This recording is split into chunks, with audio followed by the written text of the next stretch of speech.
Peace everyone, Unmasked here. Welcome back again to the Drawing Journal.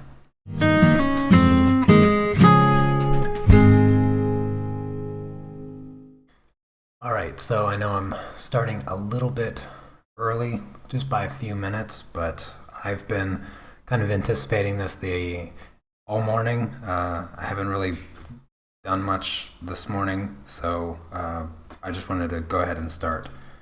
So as you can see, I'm still working on the piece that I unfortunately had to start last week because of some unfortunate events.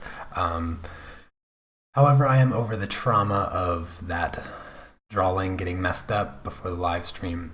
But I've been having a lot of fun with this. I hope everybody had an awesome weekend. The weather here in Katowice was absolutely perfect. I mean, it was a little bit windy, but other than that, like temperature-wise, it was just that perfect temperature where you could go out in a t-shirt and shorts and have fun and not get hot and sweaty and gross. Hello, Drawing Art Lab. I'm glad that you came over to the live stream. I always enjoy having you here. Yes, so getting to kind of the topic for today's live stream, I was published again in Color Pencil magazine. Now this is the second time I've been published in the magazine, and it's always a fun thing to do. I enjoy writing. I haven't been featured as an artist yet, which is understandable because, to be honest with you, there's not really any colored pencil work that I'd want them to publish just yet.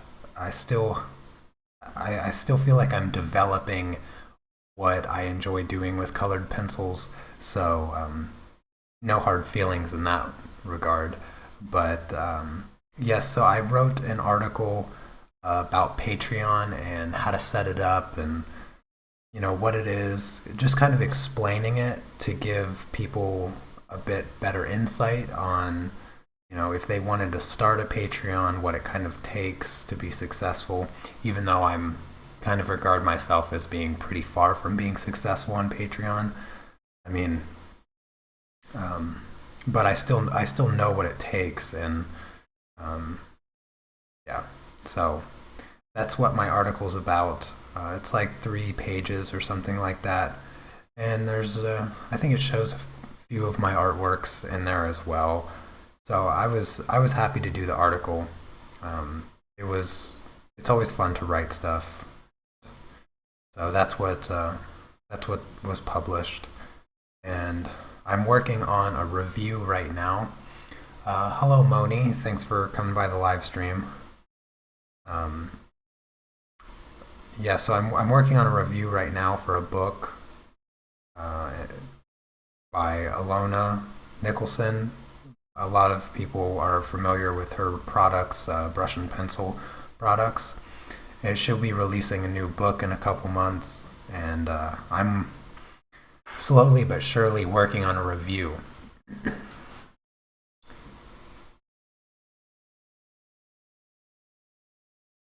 And so hopefully I can get that video up.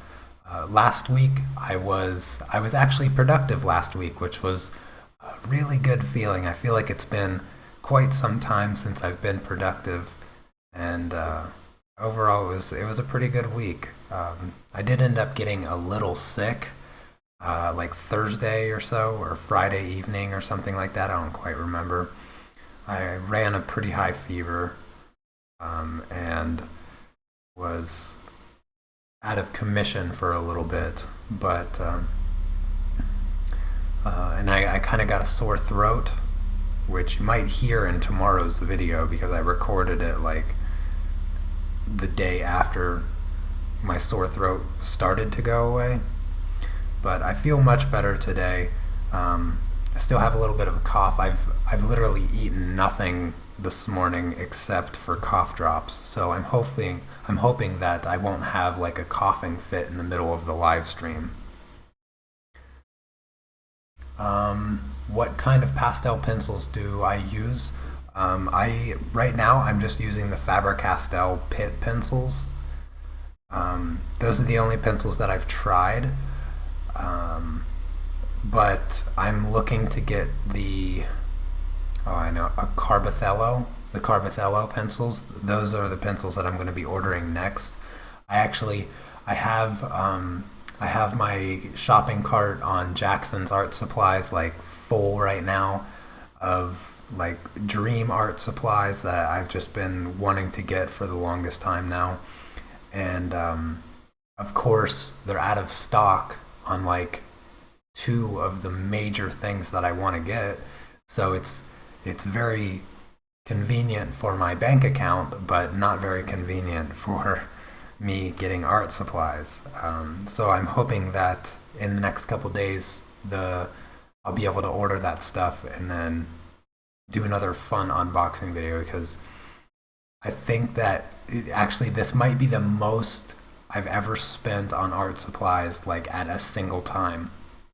As soon as I can, as soon as they get stuff in and I can order the supplies. Um, so as you can see, I did a little bit on this piece off camera. Actually, I was kind of just like working on it over the weekend. I did her hair. I worked on her face a lot after the live stream, and she finally looks pretty, and not so bad as I left her on last week's live stream, but very good. And it's just been so fun working on this. And then you can see here I did the cloth down here, which I spent tons of time on. um, Hello, Anne. Um, but yeah, I've been having a lot of fun working on this piece. It's been very relaxing um, to slowly build up the values and make things smooth and stuff like that. So I've been having fun with this one quite a bit. And on the really bright spots on the face, I actually used a little bit of the brush and pencil touch-up texture in titanium white to really bring out the highlights, and especially in the eyes, like the really small, the really small like white spots in the eyes. Next to impossible to get with these colored pencils to put that white spot in there. So the touch-up texture in titanium white really helped bring those eyes to life. Have I ever tried the Rembrandt pastels? No, I haven't. I was really close to buying some a couple weeks ago. The art store here in Katowice carries the Rembrandt, but I no, I most likely like right now I just have the Faber-Castell ones, and I'm going to be switching to the Unison brand, which is pretty much like, as far as I've read, are the best pastels made, and that's the pastels that I'm waiting to come in stock um, on Jackson's website, because right now the ones that I want to get, the set that I want to get are out of stock, and I'm just waiting for them to replenish that so that I can buy them. But the the thing about the Rembrandt ones that actually turned me off from buying them is they're actually more expensive than the Faber-Castell ones, and based on reviews that I've read, the people prefer the Faber-Castell soft pastels as opposed to the Rembrandt. The Rembrandts are kind of like lower on the quality scale, so I thought, why spend more on a product that is graded on a lower quality scale? So that's why I didn't go with the Rembrandt. Um, oh, hello, Sheldine. I don't know if I've seen you in a one of my live streams before. I'm glad that you came by. I saw that you have a live stream tomorrow. I think I saw the notification tomorrow or Wednesday. But it's 1 o'clock in the morning here, so I'm still unsure as how far ahead um, uh, the Australia is from here in Poland. So I was a little bit disappointed that it was at 1 a.m. in my time. There's no chance I'd be able to stay up till 1 a.m. I don't remember the last time I've stayed up past midnight. So um, I'll certainly check in after the live stream's over, though. I don't remember seeing one of your other live streams. I think you live stream on Twitch, though, if I remember correctly. I have a hard time keeping track of everything. Hold on one second. I think I missed a little bit of the chat. So, question: what paper am I using? Okay, you found it. Never mind.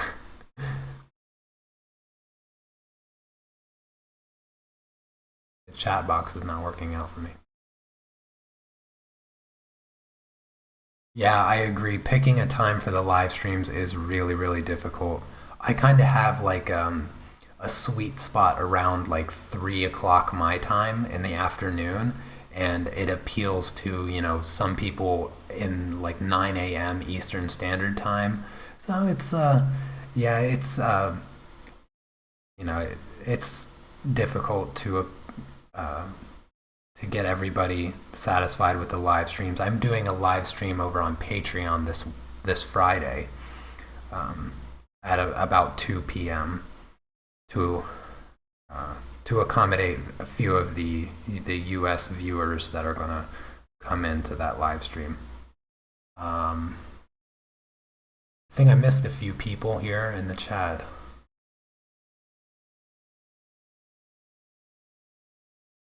Oh, hello, Hetty.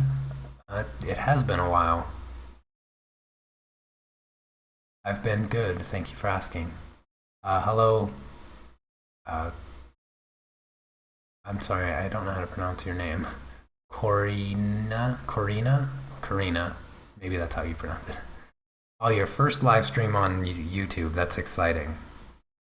I was super excited to do my first live stream when I got everything set up, so uh, that's cool.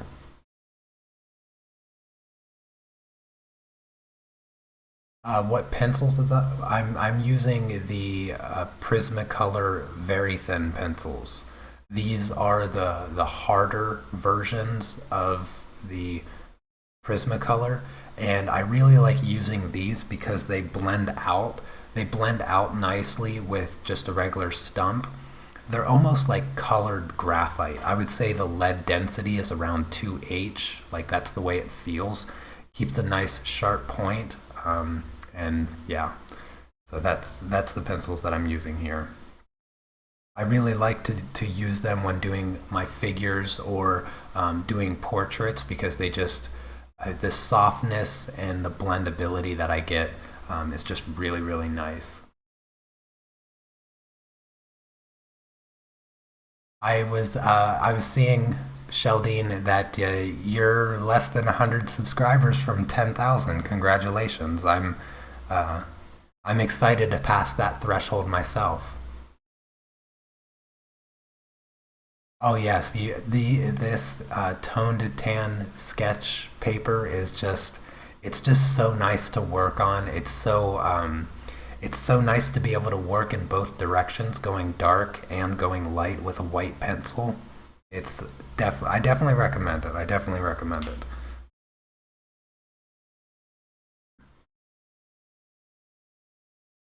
But like I said, I worked on this one quite a bit uh, over the weekend just to sit and relax and color something. Um, and I just the thing about this paper and this technique of using these pencils, um, I never lose patience. Like I can just sit here and work on like one spot for hours and hours, and it's just so relaxing and easy that I never get bored with it. And I'm really putting like in a little more effort with this piece simply because I've just been having so much fun with it. And I really like the way her face has come out on this piece. Um, I really darkened the values on this left side here, so um, yeah.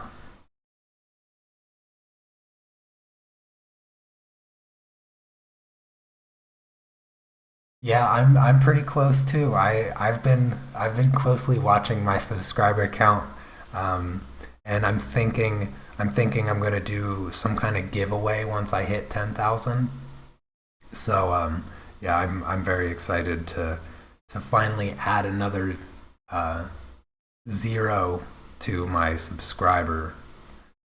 Yeah, one more digit. Then the next step from 10,000 is to 100,000. Uh, I feel like I'll never make it.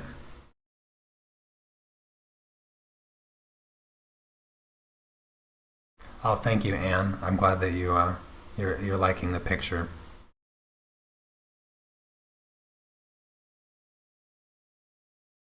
I went ahead and did like some of the just a little bit of lines with um, my brown pencil, and then on the right side here, since the light source is coming, I did all this one with the white pencil.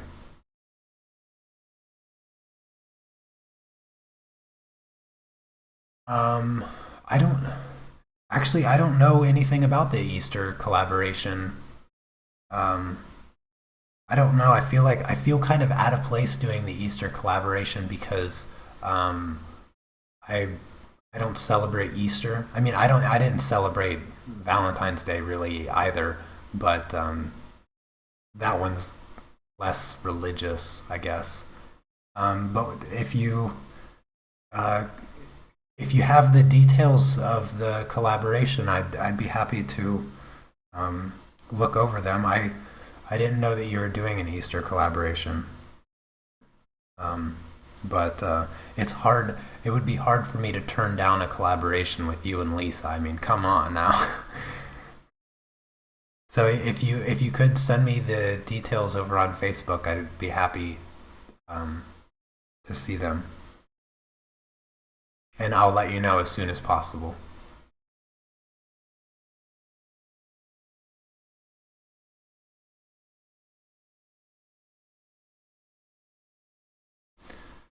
So as you can see, I mean, I've really just been using the blending stick here and spreading the colors around. The paper is so smooth that you can just lay down a little bit of the pencil and then just smudge it around like crazy. Oh, you're okay. So you're coloring an Easter egg, like an actual egg, like a real egg. Okay, yeah, I'll wait for the details.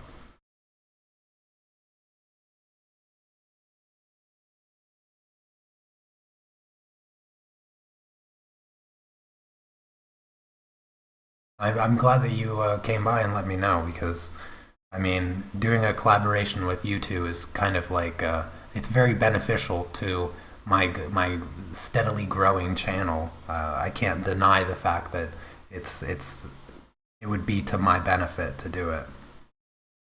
Hello, Dory. I haven't seen you in a live stream in a little while, so I'm glad you came by.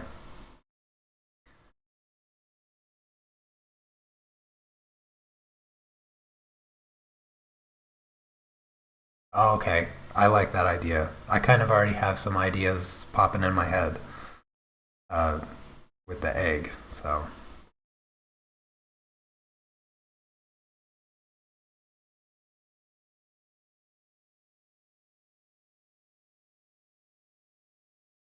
all right, let's do a little bit more. The hand, the hand's going to be tough. My overall strategy when shading like such a complex figure, like I mean, shading the human body is probably one of the most difficult things to do because it's so delicate. Like if you have one thing off just a little bit, then it looks like a weird bump in some place that it doesn't belong. Which is why I love practicing figures because it is a perfect combination of detail, texture, and shading. And so practicing figures like is just one of those things that um, it's it incorporates so much different techniques that it's why I always choose to do them as a practice, something like that. Well, I hope that you're feeling better, Dory. I'm sorry to hear that. So I'm gonna work on this right arm here because it has like a lot of white on the right side and a shadow on the left. So I want to try to get those values in and just focus on. I like to focus on like one section at a time, and then once I have all the sections kind of colored in, I can go through and like fine tune some of those darker values and highlights.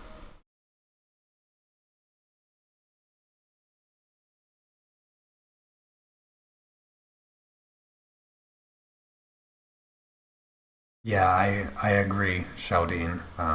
It's nice to have people kind of going through the same stuff. I mean, our channels are pretty uh, have always been kind of close together as far as like growth and community and stuff like that.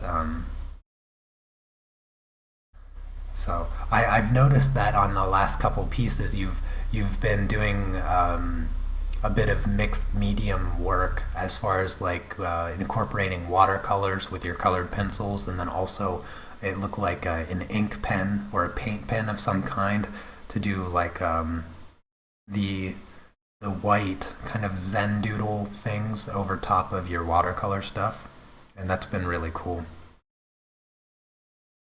Like your squirrel that you did, and then also the the Valentine's collaboration. You also incorporated some of that like Zen doodle type designs into your work, so it was really cool. Hello, Alex. Thank you, Dory. I'm getting better at turning the camera back on. I'm pretty close on my Patreon, so some good news. Like this past weekend, I've had like three, maybe four new patron supporters, um, which was really great because I'm getting closer to my goal, so that I can buy a new camcorder, so I don't have to keep turning it on and off. So hopefully, hopefully I'll reach that milestone quickly. And then what else? I know that I had more like stuff. I mentioned something in um, I mentioned something in tomorrow's video about kind of creating like a 4 to 5 hour introduction tutorial to acrylic painting, colored pencils, and pastels. Not all of them in one video series, but doing one in pastels, like 4 to 5 hour video, doing one in colored pencil. And this is something that I have been thinking of for quite some time. And I was actually thinking, um, I was actually thinking about doing another Kickstarter, like a small Kickstarter to fund these long tutorial uh, series, because what I'd like to do is have like a giveaway where um, for each, like for the pastel tutorial, it would be a giveaway of the supplies that I use in the tutorial. I would really like to do that, especially as I'm getting closer to 10,000 subscribers, because I want to do a fun giveaway for um, I want to do a fun giveaway for that milestone. I think reaching 10,000 subscribers is quite significant in the lifespan of a YouTube channel. I mean, it's like once you get past that point, it's just, you know.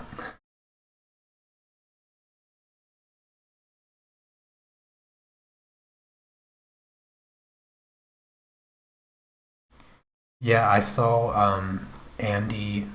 Uh, I saw Andy's post asking about Kickstarter, and I was going to comment on it, but I was just I was busy. I just kind of scrolled past it and just happened to see it when he was asking about Kickstarter. But I'm sure somebody already answered his question that Kickstarter is worth setting up and doing. I mean, it was kind of shockingly so when I set up my Kickstarter last time. Um, Wanted to know how much of an effect my article had. Yeah, well, since the magazine it was printed in this month's issue, so it literally just came out.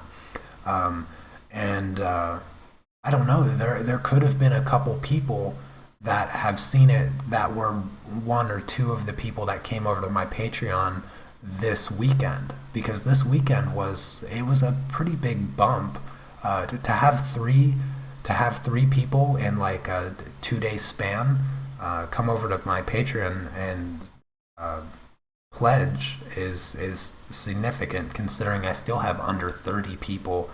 I mean, I also lost like two people this weekend as well. So I gained three, lost two.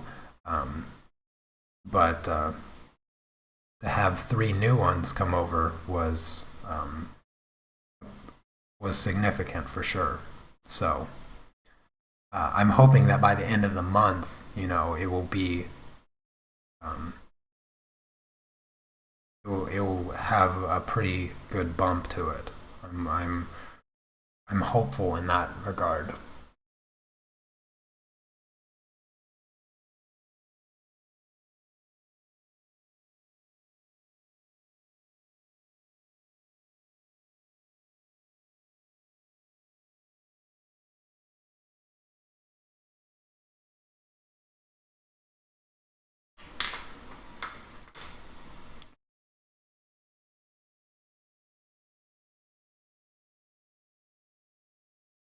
So now I'm switching back to the stump here, just kind of using the flattest part here to kind of blend this stuff gently. You don't really have to push hard or anything on this paper. In fact, you want to avoid pushing hard because the paper is so fine that um, you don't want to damage it too much because you won't be able to get as many layers down.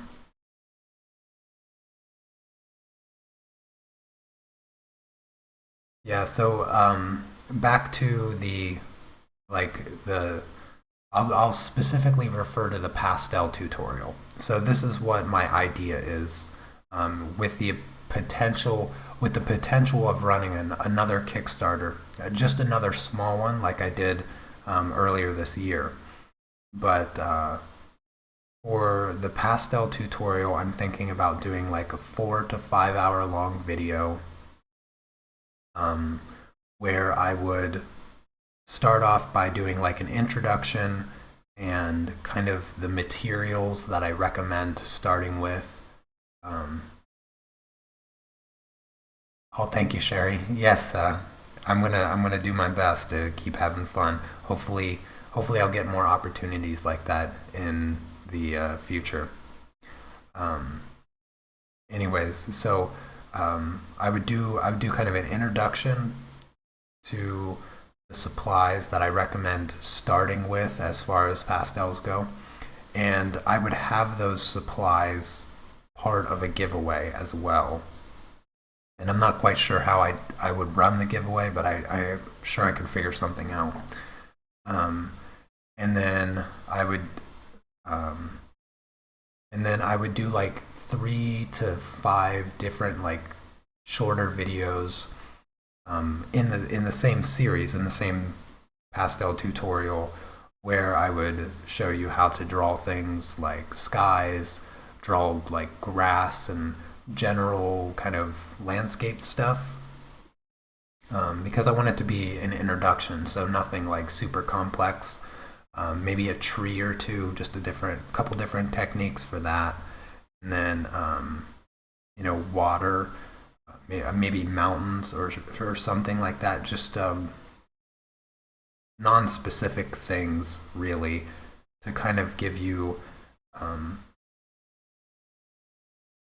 guide to start working with pastels, and then of course finish up the series with kind of like how to protect them, similar to the video that I just posted recently about protecting your pastels and stuff like that. So that was kind of my idea for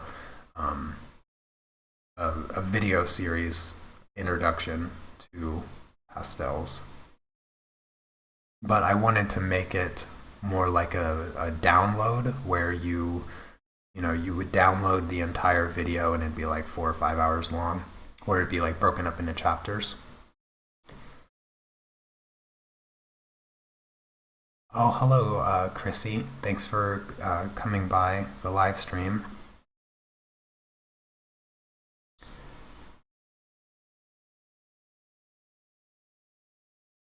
Yeah, it is. Patreon is very unpredictable, um, but yeah, I'm pretty much. I've pretty much been in the same boat. I gain as many as I lose, like every month.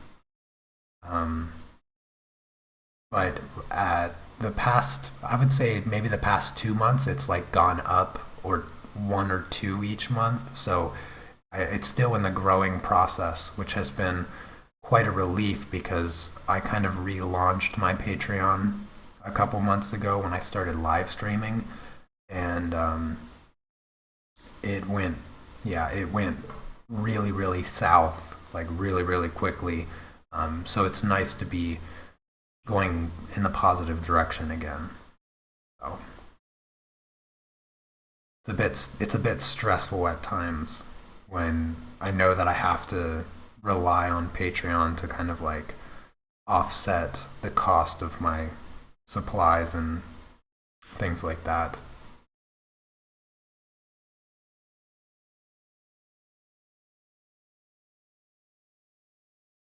All right, so do another light layer of the brown here to get some of the values darker.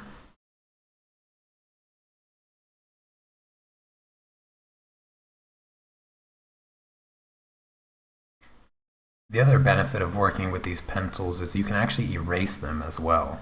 So I have my kneaded eraser. So if I happen to like, have a part that's just not looking the way that I want it to, um, I can just use my kneaded eraser to pick it up, kind of lighten it a bit.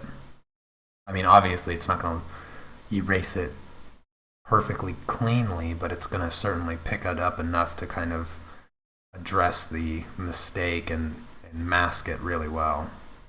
So.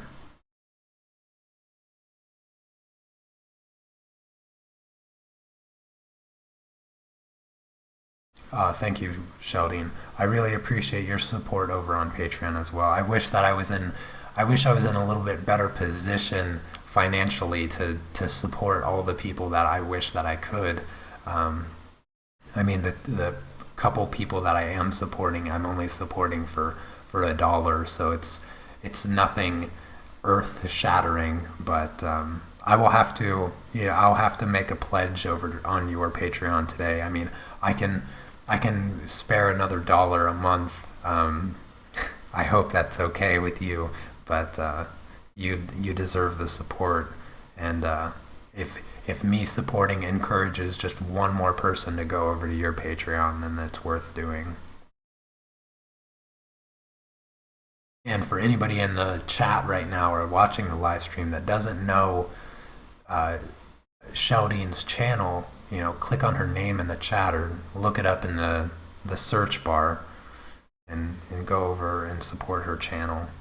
She's going to be doing a live stream in a couple days, so if you enjoy live streams, um, don't waste the opportunity to go watch it.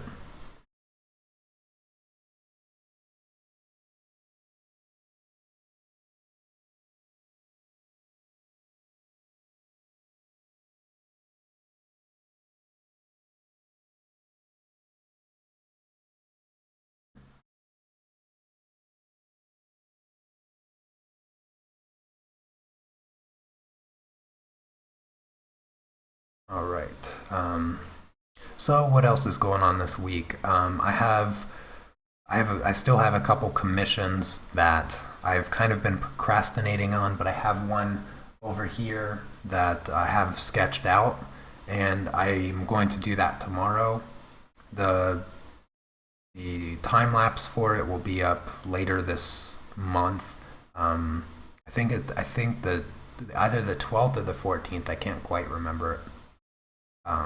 But it's a birthday gift for my uncle. Actually, his wife contacted me. Hopefully, he's not watching the live stream, or he's gonna find out. I doubt he's watching the live stream. Hold on one second. Like I said, I was eating cough drops this morning, and I gotta cough a little bit. All right, I'm better.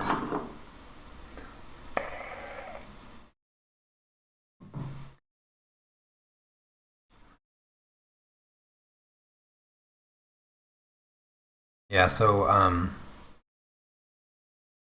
goodness, I feel like I'm kind of all over the place, which is I would say it's pretty normal for these drawing journal live streams because I stream for so long that I just say whatever pops into my mind, really. But uh, I love just taking my time with these pieces and just I'm barely touching the paper with the pencil, but it's relaxing. I'm barely changing anything. It's not really getting all that darker. I kind of got to push harder, but I like the slow build up of it all. I think that's what I like most about this technique and these colors. I love working with these colors too. Just just can't get over it.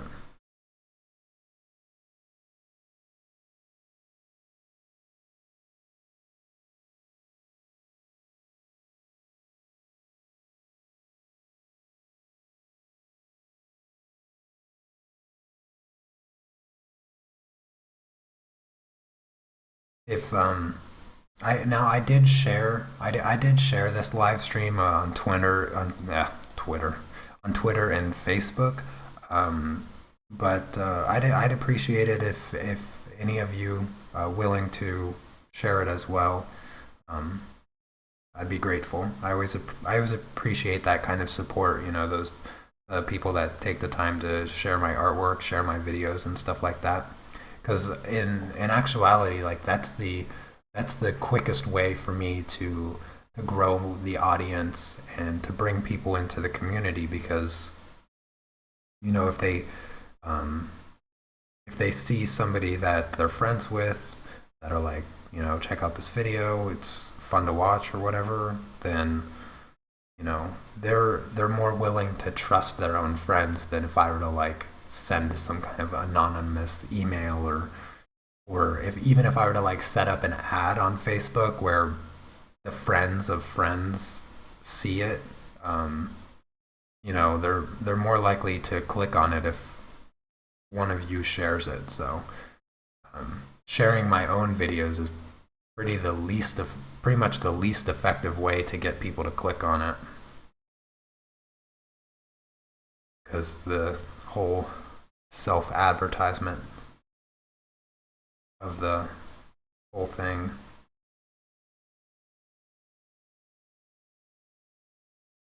Like I said, I'm gonna pretty much avoid the hands in this video. They're kind of tedious, and I need to get like real close to the paper to make sure all those really fine details get in the right spot. So I'm gonna spare everybody the the the bore of what that would be to watch.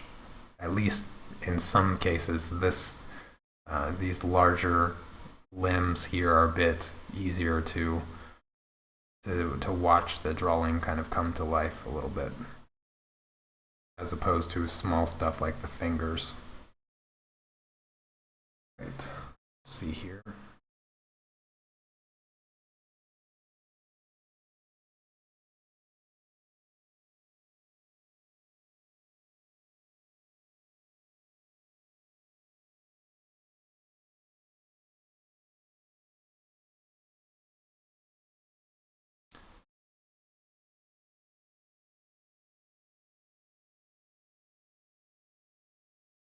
Yeah, I know what you mean. Like I would say half of the work I do is probably self-promoting. But if I could get other people to do it, then I'll try to get as many people to do it aside from doing it myself. Um, I've had some like positive feedback over on Reddit.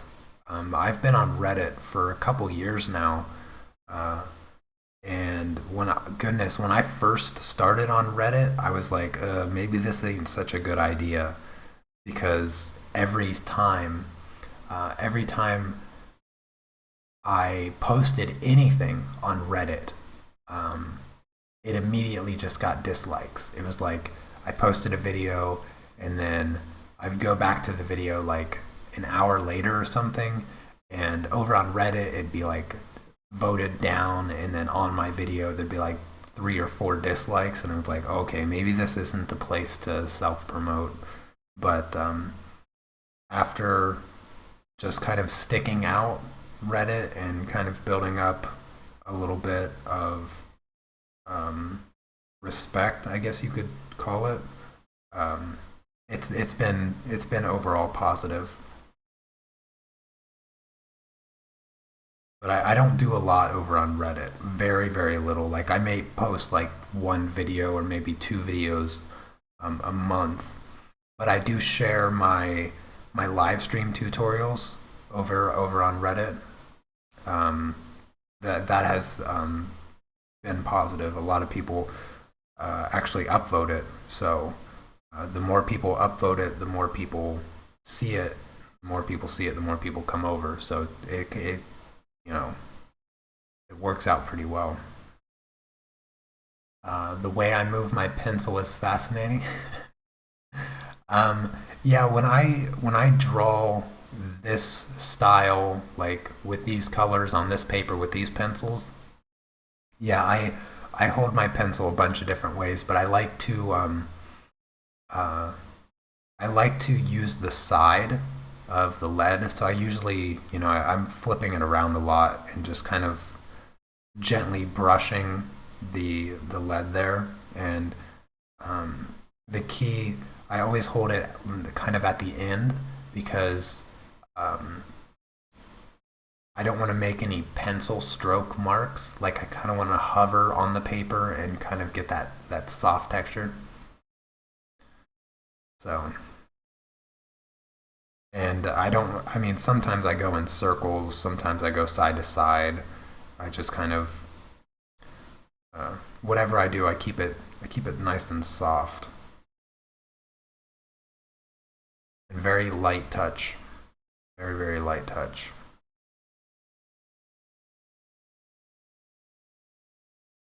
That way I can build up the values very slowly to minimize any risk of mistake. So that's kind of what I'm doing. Yep, gotta do what you gotta do. It's slowly paying off. Like when when I first announced on my channel like that I was gonna be doing art full time, like I gave up a lot. Like um what time is it here now? Right now it is 11:35 in the morning. Um when I yes, so when I first announced that I was going to be doing art full time and kind of like started promoting my work and all that fun stuff, um like I was gonna go finish my master's degree in education, and I would be, let's see, where would I'd be about like maybe a month into about a month in to the 1 year program at the University of Washington. Had I not decided to stay here in Poland and try to do art full time, and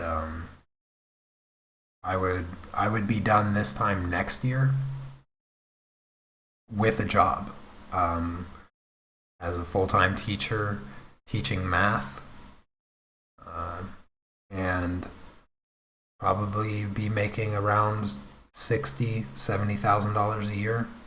As a math teacher, you're more marketable as science or math. Um, so yeah, I gave up the potential of a really good paying job to do this, and I'm I I'm hoping that by this time next year, I'm still able to do this. It's kind of getting down to the crunch time. I have about 5 months left um, before I have to make another decision as to whether or not I will uh, continue doing art. Continuing to do art as um, making as far as making a living, not doing art like in general, because I will always be an artist. I will always create. It's just who I am. It's just a part of me. It's my hobby, but trying to make my hobby a career is, yeah, difficult.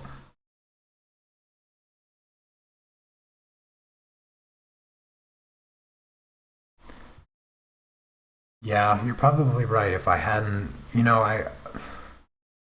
I feel like I can say that, um, I'm still young. I feel like I can still say that. I'm only 28. I just turned 28.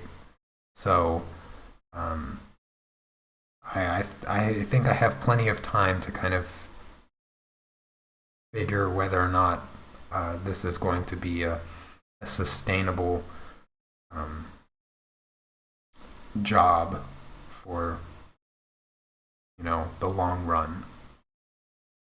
Um, and yesterday I was trying to figure out um, how to set up like a shopping cart on my website, because I was trying to um, I was trying to think of a way to start selling things on my website. And I don't know if anybody notices, but I never, ever, ever share my website because one, it looks like crap. I haven't updated it, I haven't changed anything about it in like 2 years or something like that. Um, and it's with web.com, which is probably like the worst of everything.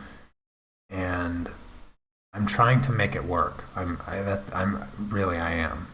And I went over to it yesterday to see if I could put a shopping cart or how to do it or something along those lines, and I couldn't figure it out for the life of me. I was like reading the how to um, and trying to look it up, and all the directions were super vague. And in my mind, I was like, how does anybody run a website? Like, how do you how do you set up a website that you can sell things on? Because I couldn't figure it out for the life of me to do it on the web hosting site that I have right now. And I was like, why can't I just set up a shopping cart? Where I have a list of products, and then people, click on them like any website that sells things. Like, why is it so difficult? Like, it was extremely frustrating, and it's still quite frustrating because I want to figure that stuff out because um, I need to have I need to have that like one at least one thing that people can go, they want to learn more about anything really, um, and they can go buy it. But I don't have that, and I was initially going to try to set something up on Etsy, but I went over to Etsy and I was like, how to set up a shop or whatnot, and there's fees and stuff that you have to pay for, and every time somebody buys something, Etsy makes money, and it's like that's not fair, Etsy. I don't I want to set up the store on my own website so that nobody else is benefiting from all of the work that I'm putting in. It's just um, it's just on my website, and when people buy something, the money is going to me, not to some third party company. And I realize that setting it up on Etsy might be um, easier, but it doesn't seem fair to me that Etsy would benefit from the work that I've put in all this time. So I refuse to use any third party site to sell my stuff because it's just not fair. Um, so I was trying to figure that stuff out, and I still have a lot I still have a lot to learn when it comes to running a website. How you have to market yourself, marketing is yeah, marketing is very important. And I would say that I'm probably behind the curve on that one, um, because I don't market myself well. In fact, a lot of the times I don't even really know what uh, like how to market myself. You used Weebly, which is easy to set up.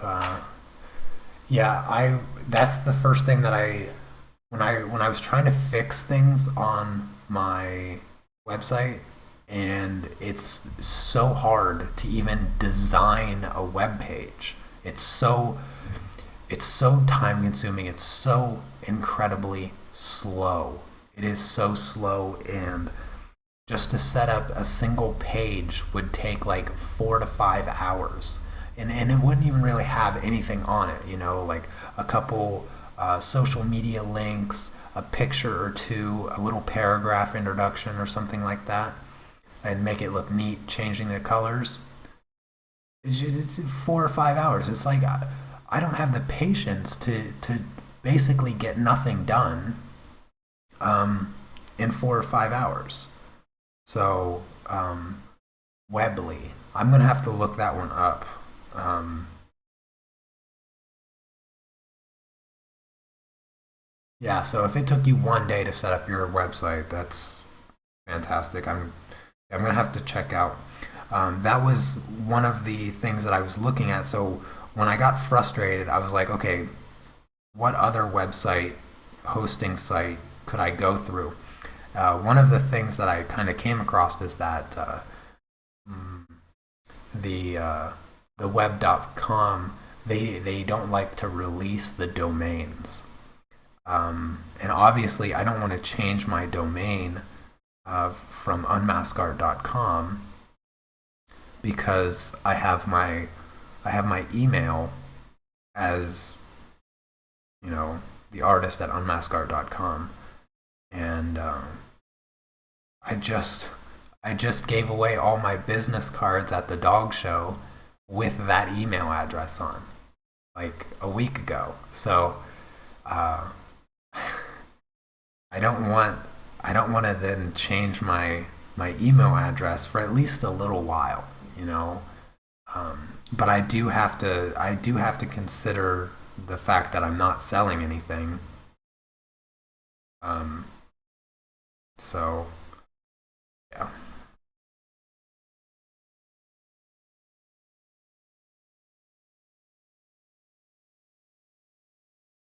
yeah, I agree. It needs to be simple. Good morning, Artista. Don't stop talking about myself. Yeah, that's that one's probably the hardest one for me. I am the last person to compliment my own artwork. In fact, I have a hard time liking 90% of the stuff that I do. If I do like it, I can only like it for like like 3 days, and if I'm lucky, I can like it for like a week. But I mean, my wife, she always asks me if I like it.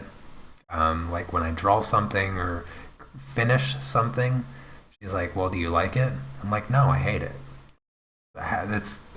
That's almost always my response. I don't know what it is, and it's not. It doesn't fall under the lines of artists are their own worst critics. It's beyond that. It's beyond that. I think that I might like this picture after I'm done because I'm taking my time on it so thoroughly that I'm alleviating all the possibilities of there being a mistake because I'm correcting everything I don't like.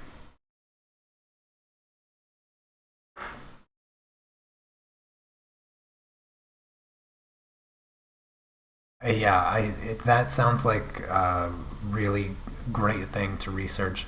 I'm definitely 100% going to look into Weebly. I really appreciate that, Sheldine, um, because I need to get my website up and running in a way that doesn't embarrass me. Like, that's why I don't share my website because it's embarrassing. It's so hideous. It's so disgusting. Like, I don't even want to look at it.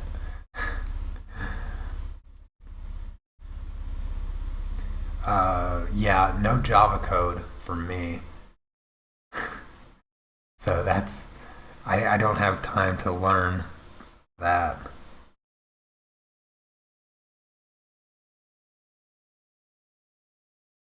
Artista, you're also. Wait, I am. You say I am also on Weebly? Weebly? But with a question mark. Not sure if. I'm not sure how to interpret that. Quick question for those experienced with Weebly, Weebly. Is it Weebly or Weebly? Whatever, it doesn't matter. Um, uh,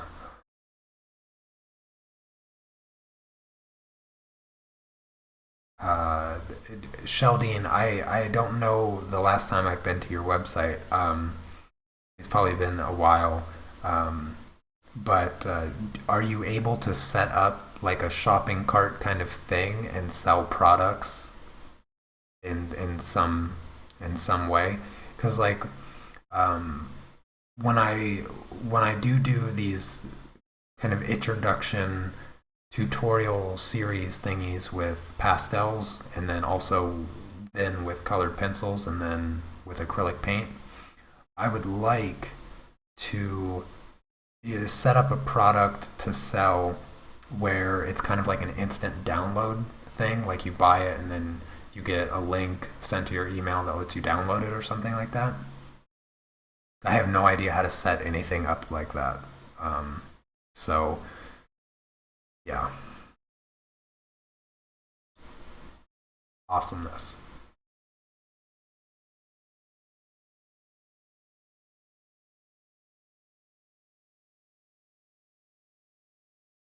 Ah, that's great.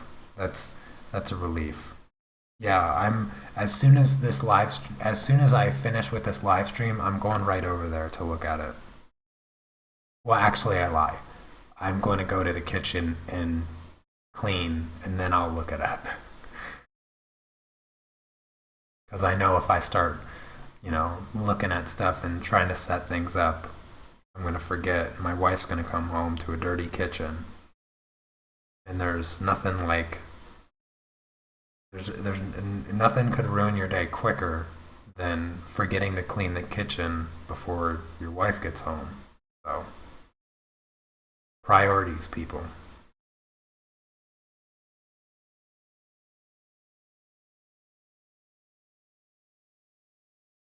Now this I'm kind of getting to my favorite part with this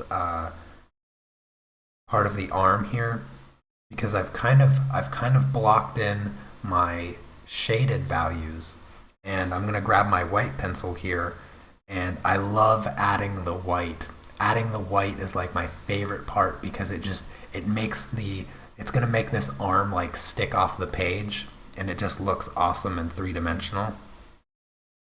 But I want to blend out this brown first and kind of get everything nice and soft.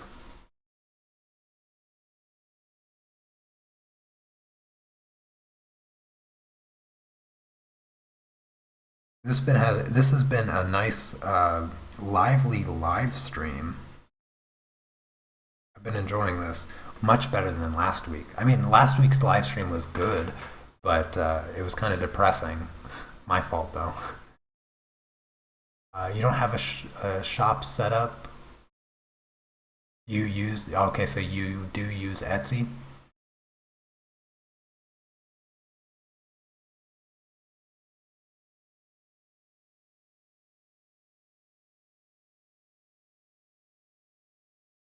Oh, that's cool.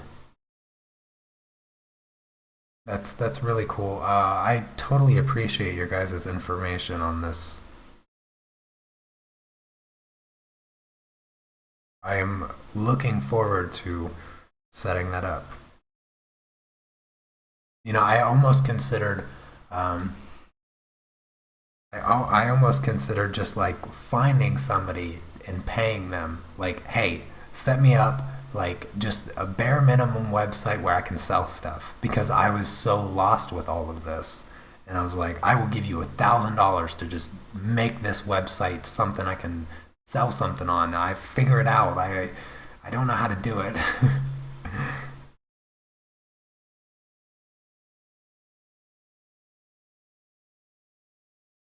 Okay, I think this is soft enough. Let's grab this white pencil. Where's it hiding? Here it is. All right. I'm going to give it a little bit of a sharpen just because I like it really sharp.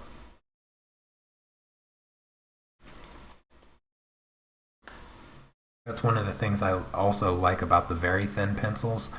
The sharpness that you can get on these are like no other pencils. Well, I mean, except graphite pencils. I mean, colored pencils. Um, who is my domain and email provider through? It's through web.com. Um, yeah, through web.com. All right, this is where the fun begins. I'm going to start adding this white here. Now I have this really bright highlight on the edge of her arm that I already colored. So I'm going to try to fade that in to the arm here and just kind of slowly build up the highlight. Like I said, this is my favorite part. I don't think I can, yeah, I can't really zoom in any closer. Let me see if I can bring my camera down a little bit. Is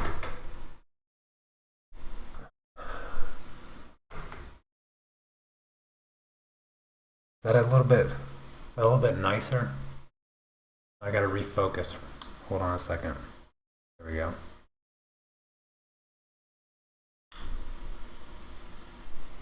Right, that's in focus. I think. There. Maybe one more click. No, that's not gonna work. There we go. There, now you can see it a little bit closer. Hopefully that's a bit better. Oh wait, now my camera's all weird in my face. Sorry. I should have used my 50 millimeter. Let me see if I can do this. I don't know if I can do this live.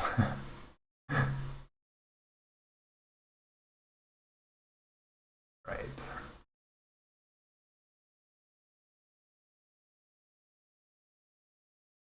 All right, I think everything's good. I think we're good here. Let me just bring this up one click. Or I'll zoom out. Zoom out a little bit. There. Make sure we're in focus. There we go. There, that's better. That's another thing that if I upgrade my camcorder, I'll be able to zoom in and out a little bit easier. and I'll have clean HDMI output, so I don't have all these weird things popping up throughout the live stream. Okay. Oh, okay, Sheldon. I really appreciate you coming by. I hope that let's see. I'm glad you enjoyed it. I look forward to the collaboration as well. So take care and have a good night or morning, whatever it is. Bye bye. Um, all right.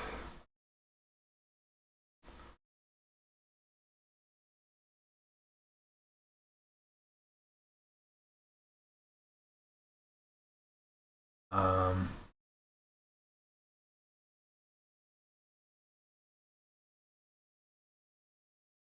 Sorry, I'm trying to scroll, but it's not working very well. Who at Alex? This chat don't allow send leaks, but it's just my okay.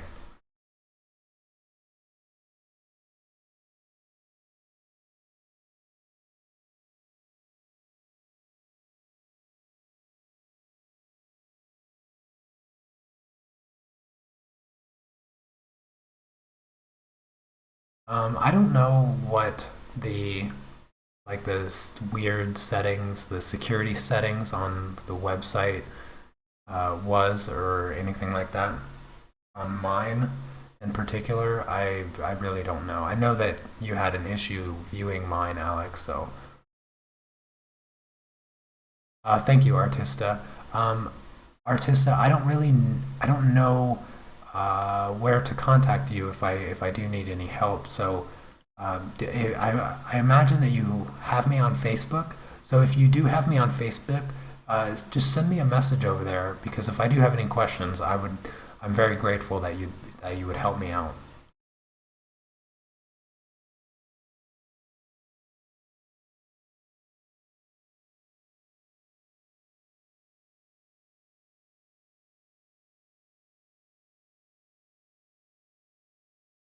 Okay, thanks for letting me know.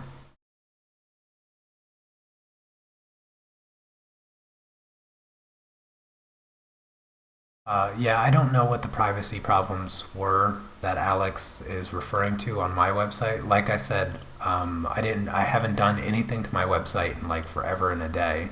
So that's probably why there was like some kind of weird security problem because I don't know.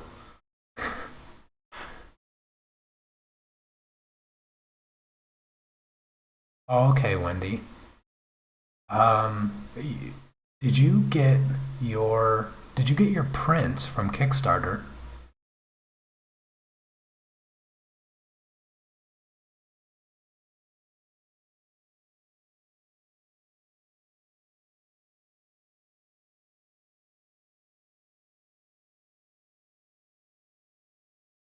Because I know there was quite a few people that hadn't gotten their prints yet, which was pretty disheartening. But my brother, he got his prints like 3 or 4 days ago, and I sent them 2 months ago. So I'm hoping that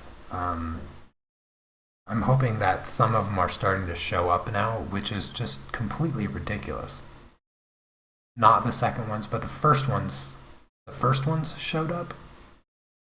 Wh- wh- I so many people kind of had an issue with the prints.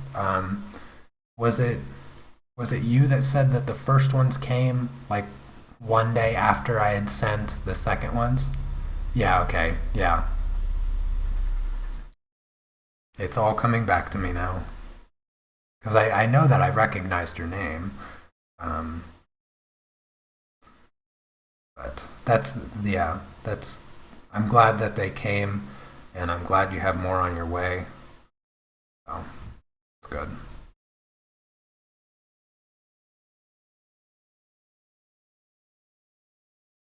Quick question. Okay, so I have this brightness setting, and then I have this brightness setting.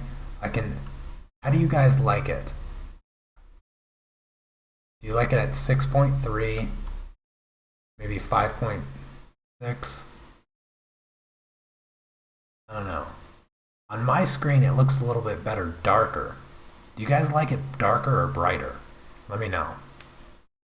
Because it looks, for me, it looks good. It kind of lets the values show through a little bit more.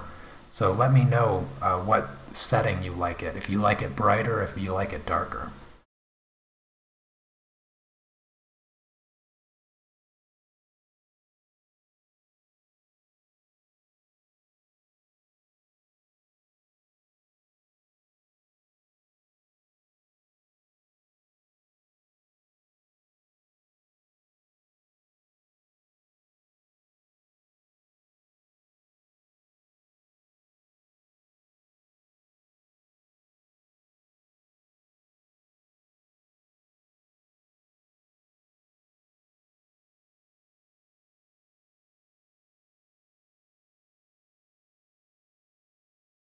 Darker has more contrast. Okay, yeah, that's.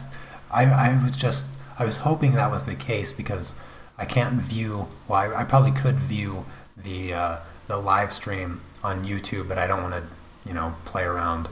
But I have the my recording screen right in front of me, and I do notice that the darker has shows a bit more contrast, which I think shows up nicer.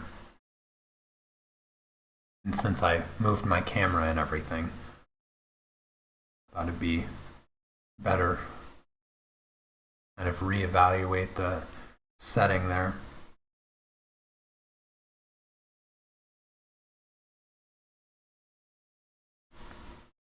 Now, when I'm working with this white pencil here, um, it only ever gets so bright.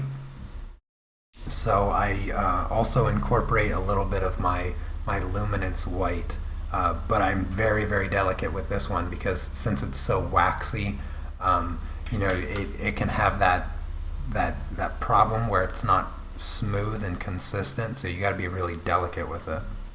But you can use this white pencil to kind of blend out the waxier one.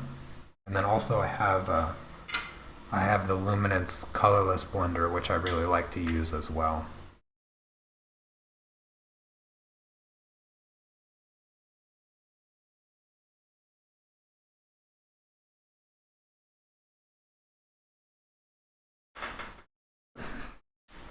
Yeah, but how about that shoulder? Doesn't that look like, I just love it. It's just like coming right off the paper. My favorite part. Favorite part of drawing this. Coming in with that white and just making it stand right off the paper. So, Anne, uh, I really liked your pastel dog that you recently did. I hadn't noticed whether or not you did the butterflies yet, but I'm if you have done it, I have to go check that out. But if not, I'm looking forward to it because that piece is coming together super nicely. I really really like the composition and the colors and everything. Makes me want to to draw another dog, and I'm thinking that uh, it it might be coming soon because the uh, referring back to the dog show a couple weeks ago, the the winner, the winning dog handler actually just came over to my Facebook page. Um, so I'm hoping to get a photograph real soon of the winning dog. Awesome to work on that.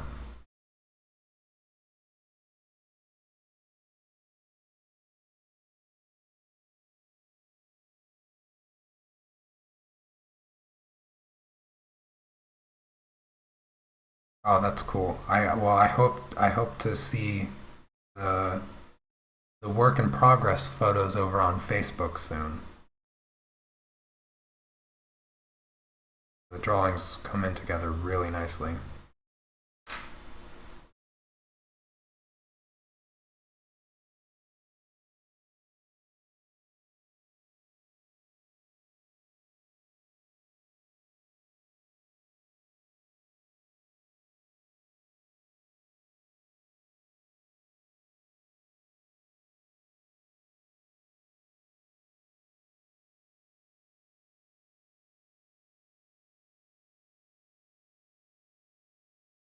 Yeah, why not, Alex? Go ahead, pick up a pencil and some paper and draw something. Is anybody working on something right now? And you're probably at work, right? I know you like to watch my live streams while you're supposed to be working. I know how it is.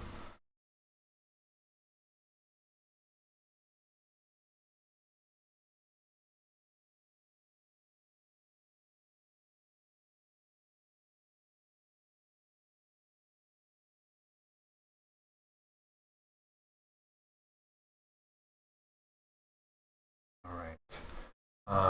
Now that I have some of the highlighting done, I'm going to work in the shadows a bit more.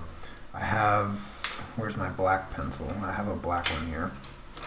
Nice sharp edge. Need to get a nice sharp edge.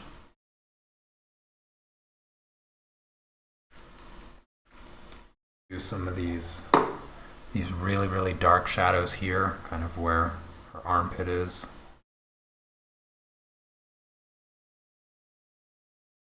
Right where her left breast meets her arm.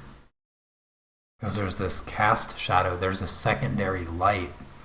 So whoever took the photograph has the primary light source over here, and they have a secondary soft light coming over here. So I have a secondary cast shadow on her arm right here, and it kind of softens this edge. And so on her arm, the darkest shadow is actually in the middle right here.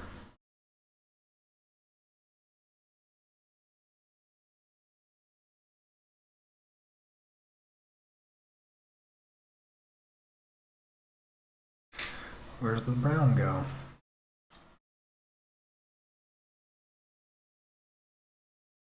Oh, it's always nice to finish a project that you had hanging around for a while. It's always a good feeling. So rejuvenating to finish something that you haven't, that you have been kind of stuck on. Almost makes you feel like you can't move forward when you have a project like that hanging around. Believe it or not, I have a project that's like 5 years old. It's like it's a really big oil painting that I never finished, and I never will finish it, unfortunately. But um, yeah, it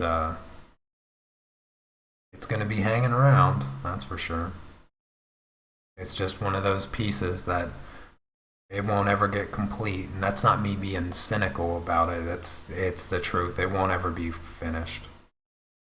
I mean, the sketch, the drawing, everything about it is just so out of date to my skill level that I can't go back and fix it. It wouldn't be worth it, because it'd be worth more to just start over than going back and trying to fix it.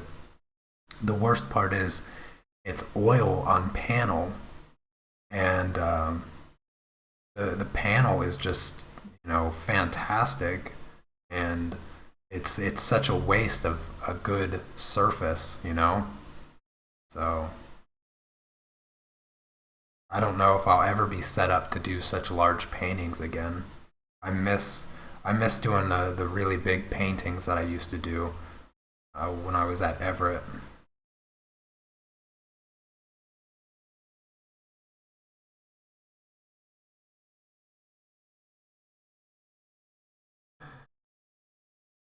I'm glad that you were able to find the live chat window, Raymond. Thanks for coming by the uh, the live stream. I think I was looking at your. I'm almost certain I was looking at your channel the other day.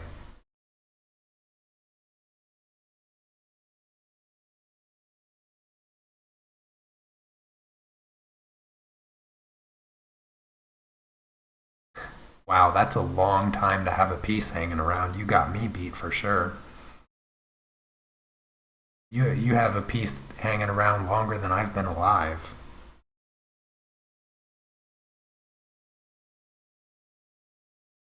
I couldn't imagine going back to a piece that old. It's that's something else.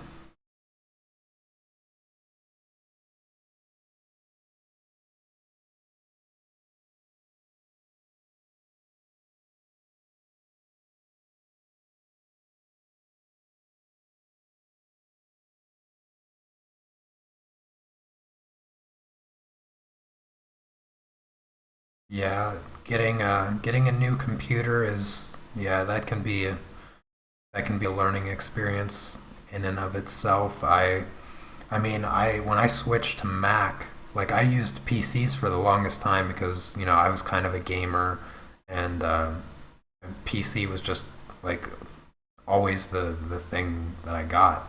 They're so much cheaper than Mac, but uh, then I decided to get a Mac Mini, um, actually because I a friend of mine, he was a big Mac fan, and he taught me how to write music in Ableton, and it just seemed it just seemed right to go with a Mac as far as writing music and recording.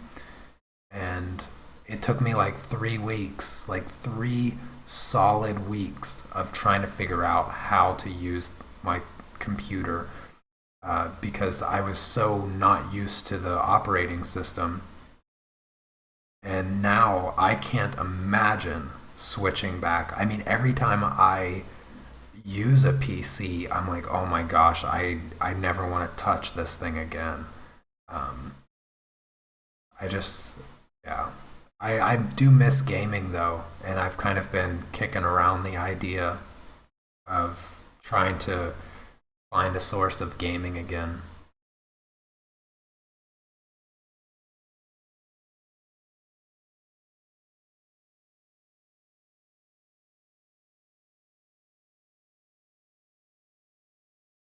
All right, let's do a little bit of blending. See what these shadows look like, softened a bit.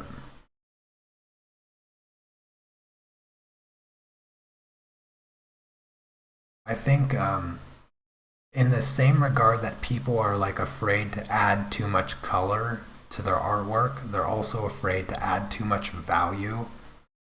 And so sometimes it can be like frightening to go really dark because you're like, I don't want to mess it up. And so, uh, too many times do people undervalue their artwork, and in the sense of contrast and whatnot.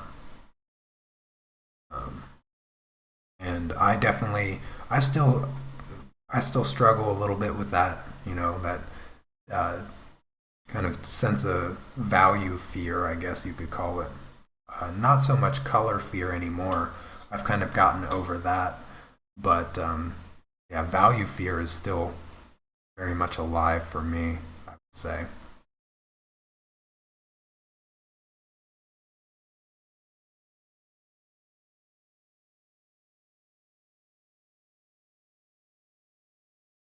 You just kind of have to take the risk, put the pencil down, and don't be afraid to add a little bit of extra pressure to it. Get those values nice and strong.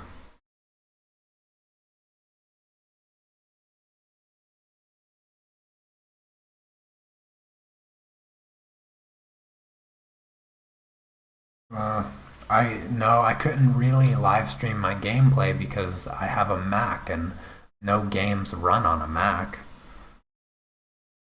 I I don't know how enjoyable it would be for me to do a gaming channel. I mean, obviously I wouldn't do it on this channel, but I don't know how entertaining I would be to do gaming. I mean, there's this uh, one gaming channel that I'm not subscribed to anymore, but I used to be, and I used to watch the videos like religiously.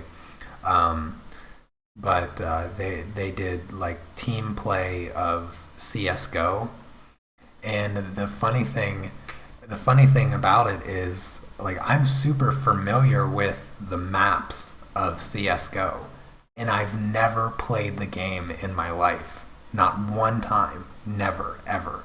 The only reason I know anything about the game is because I like watch these live streams, and it was kind of like my it was kind of like my way to get back into gaming without actually being in gaming, was to just kind of watch these people play. But they had like fun personalities, and uh, they would. I laughed, like it would generally make me laugh, and like I don't think that I have the personality for that. I can't even pretend like I have the personality for that. Uh, uh, yes, this is the same drawing from last week. I'm glad she doesn't seem so angry now. Um,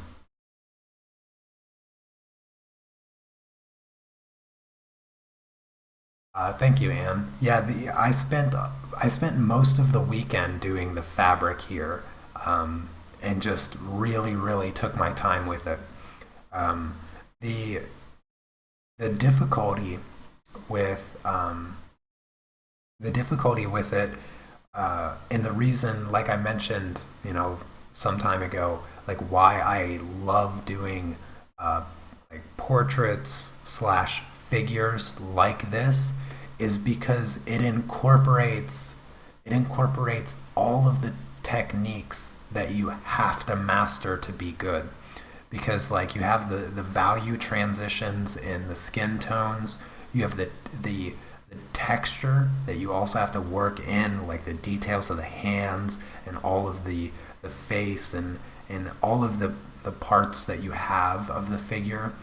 And then of course you have a face, and then you have hair, and then this also incorporates the cloth, which is just like perfect, because you have all these different textures that you have to kind of work in, and that's why I love it. I love working on this, and um, my I love doing figure studies to just practice all of those techniques, and it's just so fun. Yeah, I worked on her face quite a bit, to just to soften it up, and get the shape right, get the facial expression. Because I didn't want the facial expression to look angry. I wanted it to look kind of just relaxed.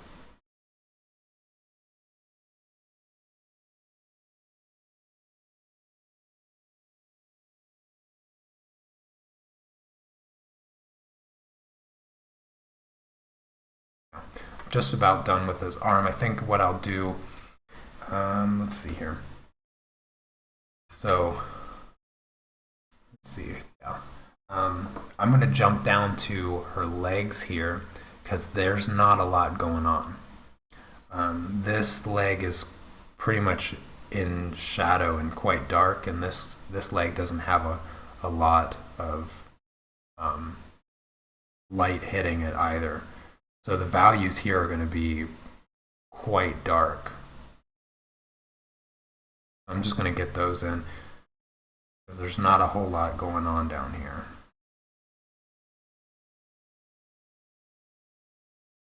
But can't rush it either. Still has to be nice and smooth to differentiate from the cloth and the body. But I can do it pretty quickly. For a second there, Chrissy, I misread that last word. I had to do a double take, but yeah, I agree. She does look sultry, kind of kind of almost like royalty coming out of a bath.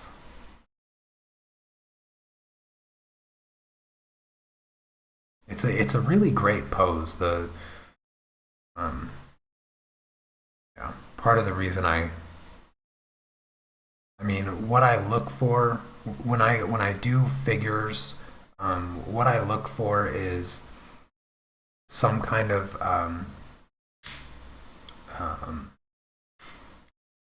I look for all the features that I look for is kind of the use of texture in the photograph so that it's a challenge to draw, and then lighting. I really like dramatic lighting because that's like the hardest thing to capture is that lighting.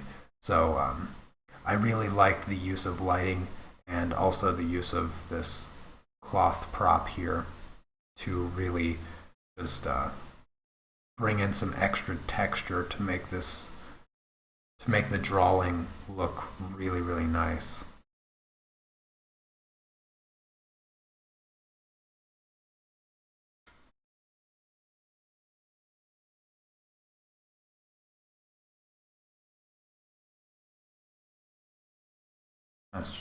There's like this hard shadow for her hand here that's going to be quite difficult to do. Kind of comes like this.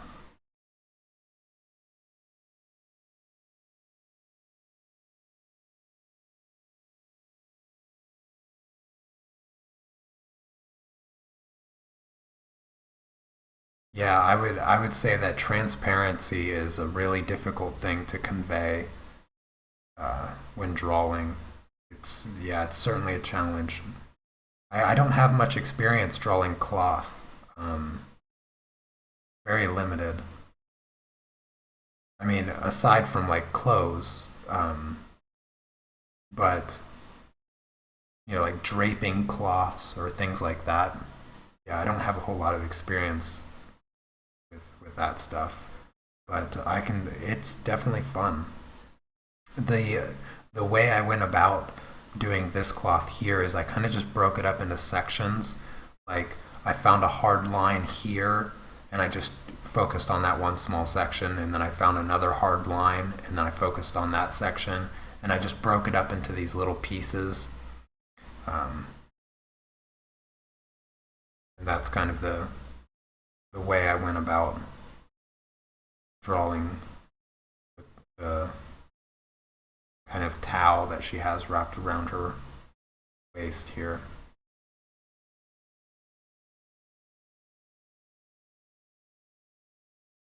I really like drawing gems, like all the facets and the light reflecting off of it in different ways. I have quite a few drawings of gems that I've done. I haven't done one in quite some time. Actually, the last one that I did, I really, really didn't like the way that it came out, and it kind of killed my inspiration for doing any more in the future. But I should do another one. I haven't done one in I don't even know how long, but I think that it'd be nice to kind of get back into that and do one sometime.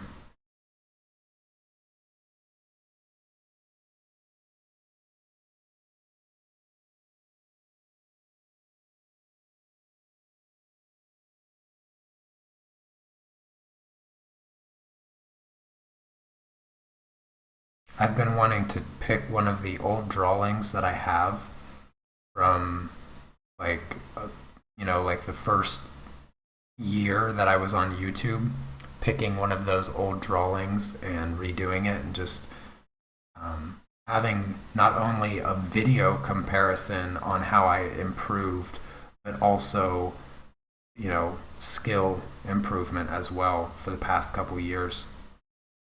I had this one video series that I really enjoyed. It was the archives where I would take one of my like super old drawings, like back in my very early drawing days, and redrawing it. And I think I had like four of those episodes. There's still you can still find them, but I don't promote like the playlist or anything like that. But um, they were they were fun to do, and I should I should do the draw again thing sometime.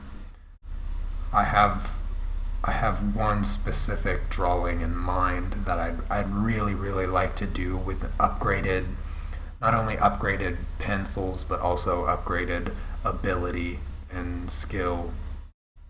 Because the first one came out like really well. A lot of people liked it, um, but I think that I could do it better, for sure. I could do it better, no doubt there. But um,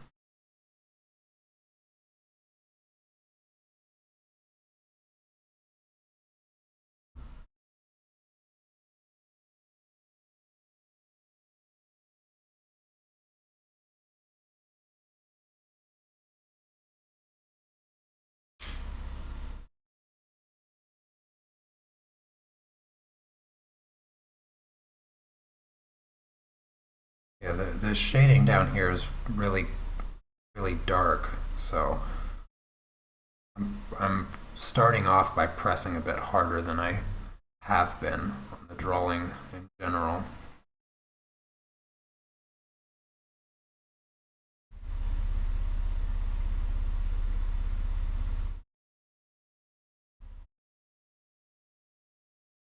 But what else should I talk about? Anybody got any ideas? The new Ghost in the Shell movie, I was mentioning that in the last live stream. That's out in theaters now, and supposedly it's pretty good. I'll reserve my judgment, but I haven't seen it yet. I'm looking forward to seeing it.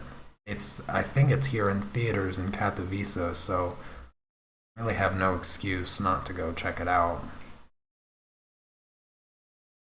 But I don't know how they do, like, I don't think they do Polish dubbing. They usually do like this weird narration thing, where they like mute the where they turn the volume down on the original audio, and then they do like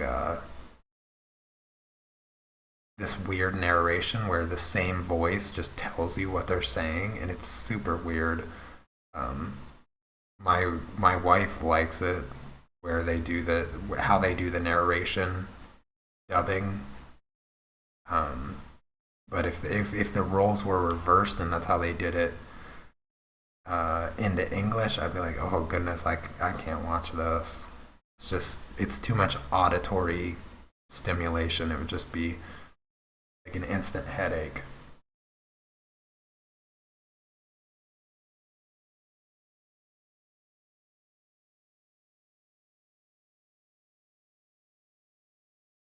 I think I don't know. I don't know how long. I never know how long I've been streaming for, but I think what I'll do is I'll finish up the legs, see how I feel. Maybe I'll finish up this arm here or something. I don't quite know. We'll see where I'm at when I finish the legs. Uh, I'd like to get those. I'd like to get the kitchen clean earlier in my day, as the Walking Dead um, season finale. I have that waiting for me, and it's killing me to not be able to look on Facebook anywhere because people are going to be crying about spoilers and stuff. So I need to watch that before I can do anything online.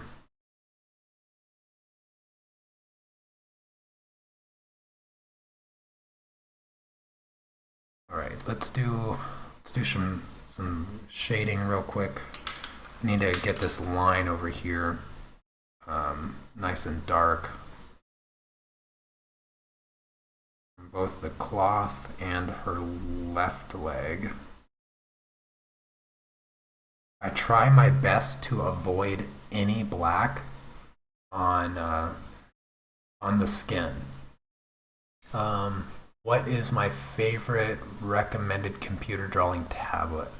Well, as far as a computer drawing tablet, I only have uh, I only have one that I've ever used, and it's the Oogie 2150 that is collecting dust over there because I never use it because I never really do digital art. Um, and it works wonderfully. I mean, as best as I could have imagined a drawing tablet working. Um, but yeah, I don't have a whole lot of experience with the the digital art side of things. But what I can say is that um, if you're a traditional artist and you don't know Photoshop, then you're behind the curve. Like I would say that like you need to learn Photoshop. Everybody that does art needs to take the time to learn Photoshop, um, for sure. But that's yeah, that's pretty much the best that I can do for that question. Good, I mean, good question, but I just don't have the digital drawing experience. I totally, I totally respect digital art in regards to digital paintings and drawings and stuff, but I can't, I can't do it primarily. Thank you, AM24, for the compliment. Glad that you like my work.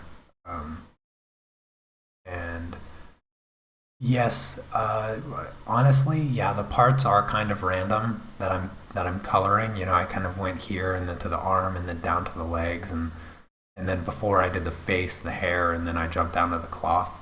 Yeah, it's even random kind of for me. Usually when I draw, I do just like top down. Like I would have just went here, the shoulders, and then the chest, and then I would probably done the arms and then the stomach. But the way the pose is formed, um, it's all kind of broken up really neatly into like almost puzzle pieces. You know, where I have her lower chest and stomach and hip area, it's just like cut out, and I can just like not do anything else and just kind of focus on that part if I were to work on it. And then each leg is just like so clear cut where it's at that I can just kind of choose one leg, do it, choose the other leg, and kind of work each part independently as opposed to trying to work the entire drawing all at once. When I draw in general, um, I usually break up my pieces into parts where I can kind of focus on one thing at a time. Some people like to work on the entire piece all at once. And for me, I don't like to do that because it makes the drawing overall feel um, intimidating. And I like to just break it up and work on the pieces individually because I feel like when I get one part done, it's like um, it helps me feel like the piece is progressing well to have like one part of the drawing done. And for this drawing, I'm spending more time on this drawing than pretty much anything I've worked on in the past month. And just because I'm not rushing whatsoever, and it's just kind of like relaxing to go slow and just draw and not really be concerned with any deadline or anything like that. And that's I mean one of the things that I like about still drawing during the drawing journal is not having to tape the artwork down, and I can kind of just flip it around. I know it's not like the best thing to look at when it's a time lapse and it's like jerking all around the place. Um, so I always tape my artwork down when I do like those kind of time lapses. But for the drawing journal, it just lets me freely move the paper around, which is nice. And if I wasn't drawing on a camera, like that's how it would be.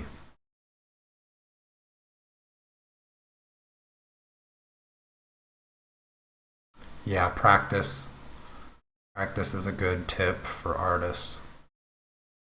Um, it's hard to sum up years and years of practice and work to give advice to young artists.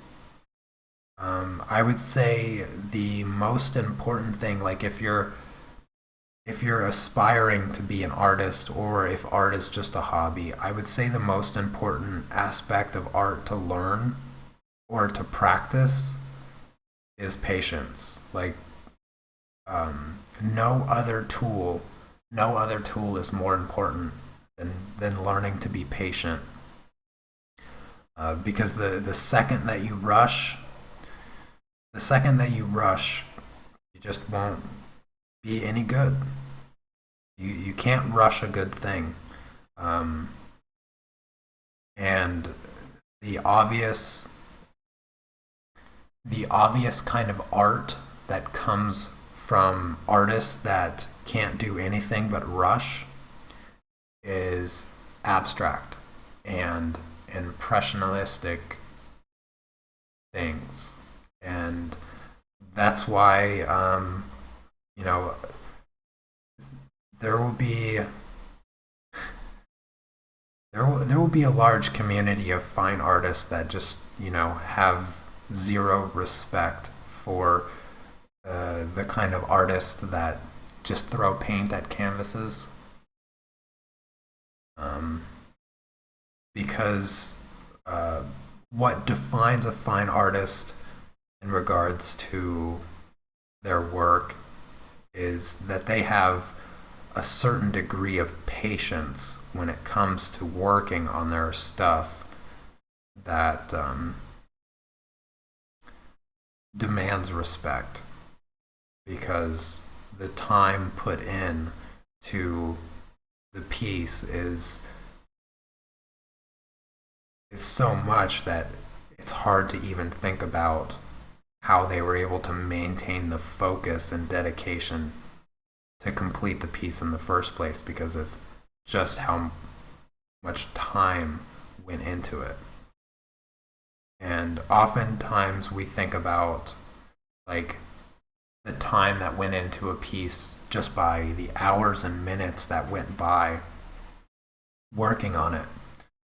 And we forget how much time a person has put in to perfecting the techniques that went into the piece. Because I mean, I've been I've been drawing for about 15 years, I'd say. Like,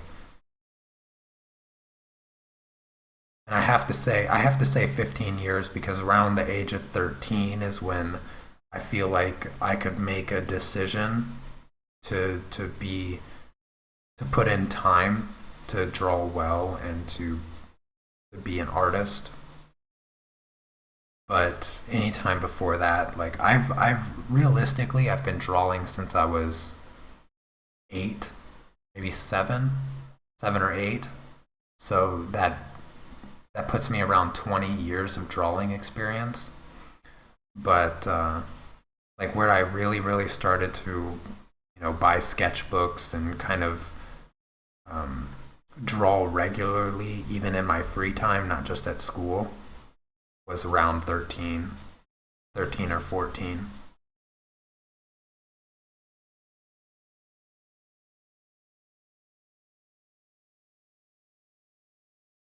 Yeah, that's fine. You don't, yeah, don't worry. I mean,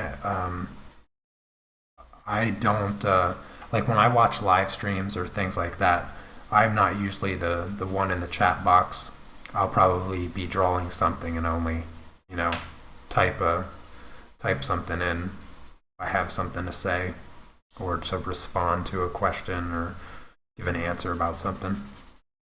So no worries there, Alex. Just relax and work on your portrait.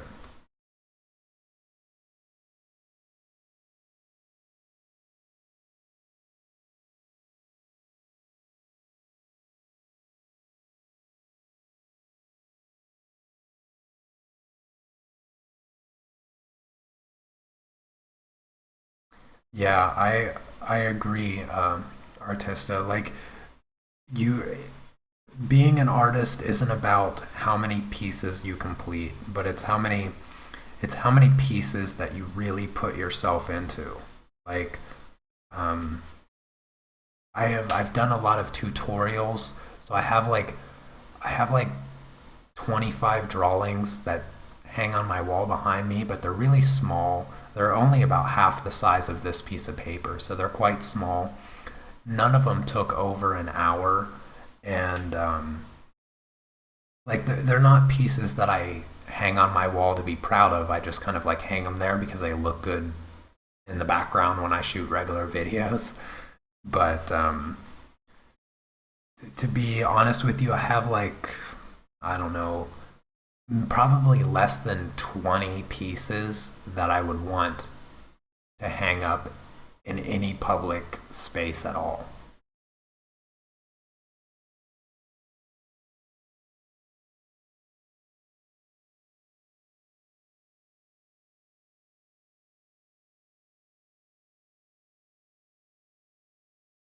Yeah, Raymond, I know exactly what you're referring to with the blank canvases. Um, yeah, I completely agree. I pretty much like every every art genre. You know, everything from realism to surrealism to abstract, and you know whatever else you can think of. Um, but there is a limit. There is a limit of respect that I can dish out, and you know some of the art that came out of the 20th century really pushes my limit of respect. And I've kind of settled down to a point where the the amount of respect that I'm willing to give to an artist is pretty much equivalent to the amount of uh, dedication that they put in to mastering their technique. Um, because yeah, I mean some of the abstract stuff is or the impressionistic stuff. Um, it's a joke. It's a joke because there's no technique to be mastered, and the second that the second that you create something that requires um, no technique or nothing that can be mastered, um, you lost interest. Like I lose interest in such things um, because it doesn't make any sense.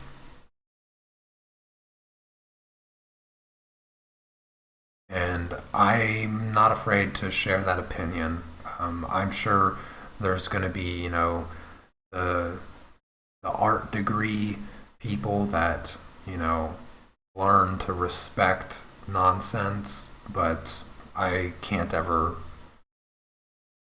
be among that crowd of people. If it has to be masterable, and some of the things that come out of the that stuff is just it's just impossible to respect or even call art. The same thing, I mean, the same thing goes with photography. There is people just taking pictures and then calling themselves photographer, and I anybody that has studied photography even a little bit can differentiate between a photographer and somebody taking pictures.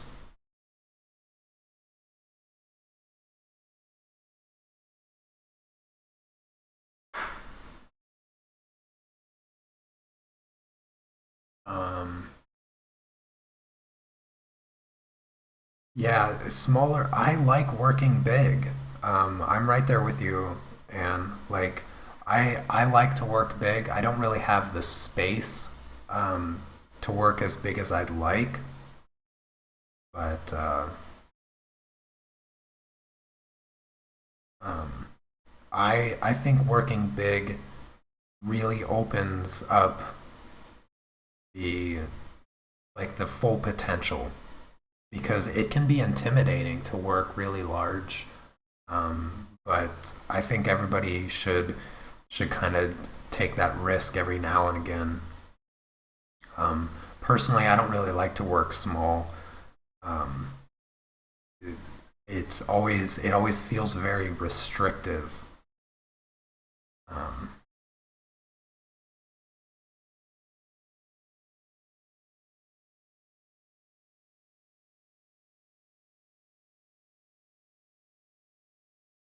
Thank you, Alice. I'm glad that you enjoy watching the artwork kind of evolve. I think there might be quite a few people kind of in that same realm as yours. Um, I mean, it is fun to kind of see the pieces come together and see the slow progression. Um, so I appreciate that you come by and enjoy it.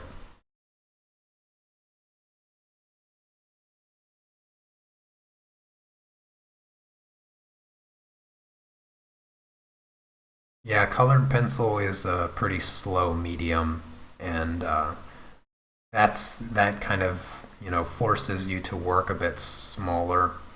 That's what I really like about pastels is they open that realm back up to where it's kind of a perfect balance between working with colored pencils and being able to also work really largely and not be completely intimidated, because you can cover so much with so little.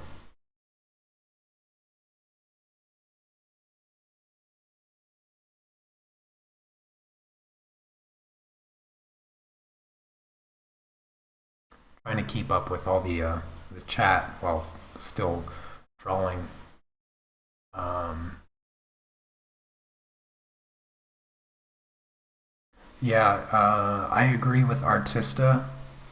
When you're starting off, getting into drawing or anything like that, I definitely recommend, sticking with graphite for quite some time and help develop your understanding of lighting and value. Um, that's where I started, just sketching in my notebook during school. And I used to practice lighting just all the time. Um, and then I didn't pick up colored pencils until about 3 years ago.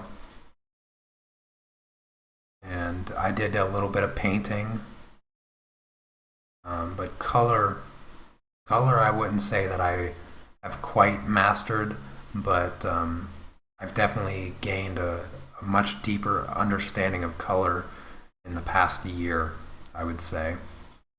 So it's coming along, but I still feel like I have plenty of room to grow as far as working with colored uh, working with colors, whether it's painting or acrylic paint, or whether it's painting or with colored pencils.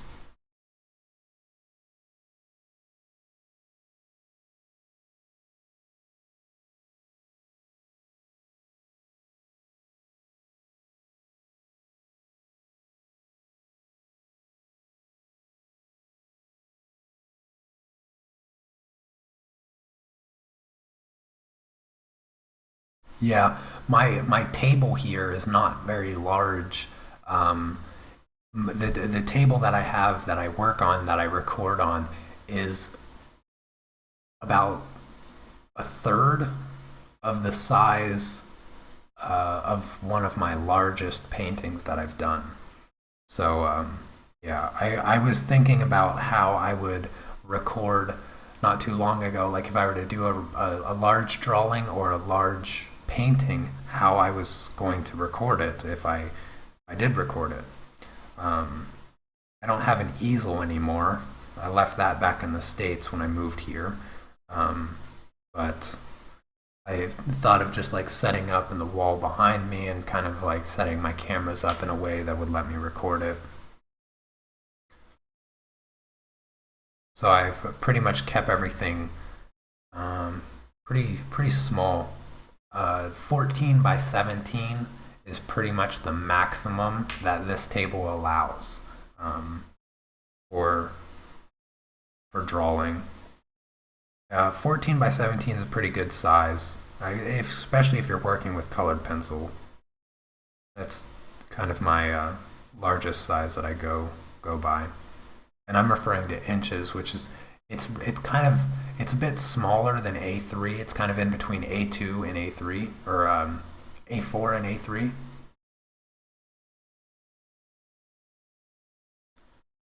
I think that, yeah, I think as far as recording a large piece, I think it'd probably be best to kind of record it in sections, like whatever details that you're working on at the time. Makes it a little bit easier um, in regards to recording, but as far as viewing it, it does make it a bit disorienting as far as like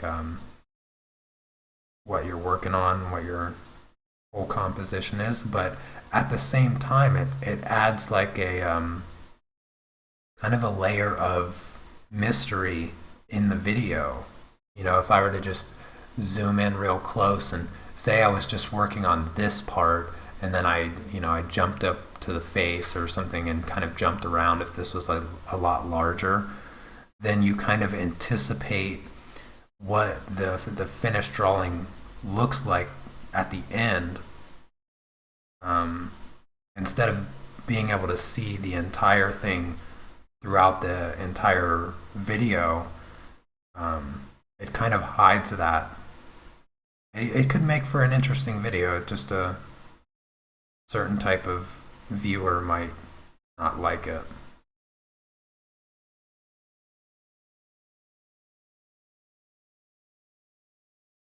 But with the video that I did drawing the giraffe few months ago or whatnot, I that was the largest paper size that I had, um, and so recording it was a bit difficult to get the whole picture in frame was hard. So I kind of moved it around and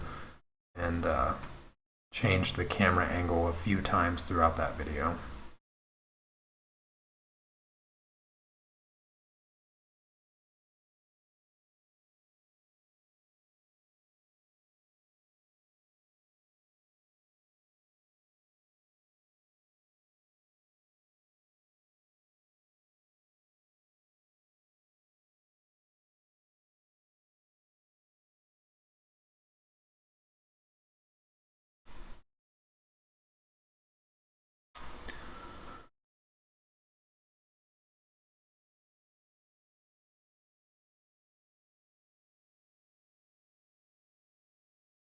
Yeah, that's a good size. 40 by 60. I like the I like that ratio, 40 to 60, or 40 by 50.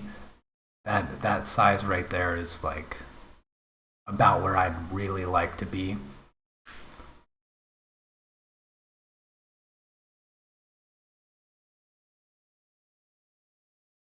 Uh, yeah, yeah, Artista. That's a good idea. You know, if I were to like break up a larger piece into smaller videos and then kind of make it a series, yeah, that wouldn't be too bad. How long did it take for me to start drawing people? Oh goodness, it took years. I avoided drawing people like the plague. Um, I did not start drawing people until I was about 16 years old. And anytime I drew anything that resembled a person, I tried my best to avoid drawing faces. Oh my goodness, my faces early on were so bad. It was just terrible.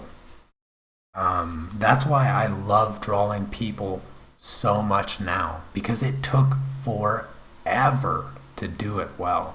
Um, and I still struggle. Like, it is still a challenge. Like, doing something like this is still so much of a challenge for me. Um, And that's why I keep doing it. That's why I keep doing this over and over and over again. I wish I hadn't, I wish that all the days had like 100 hours, because I would draw figures and portraits so much more often, um, because yeah.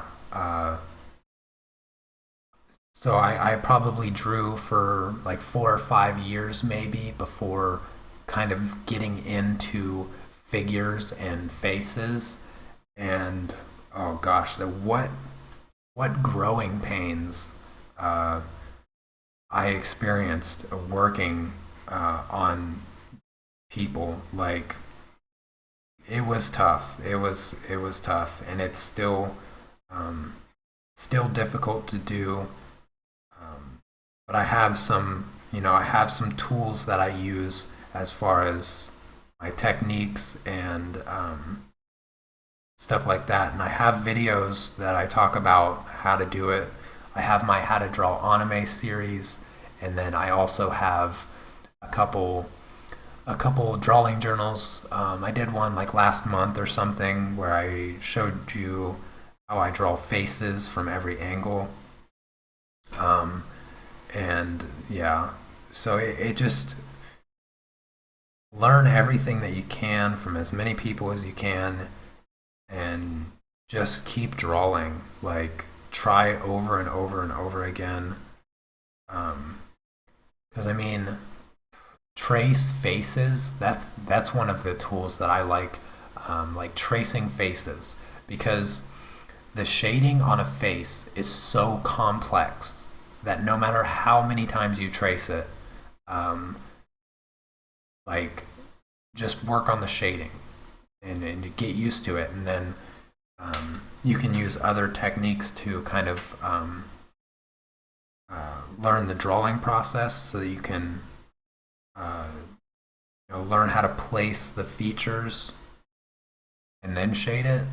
But yeah, it's a tough process. It's long, takes a long time. But yeah, the key is just to keep practicing over and over and over again.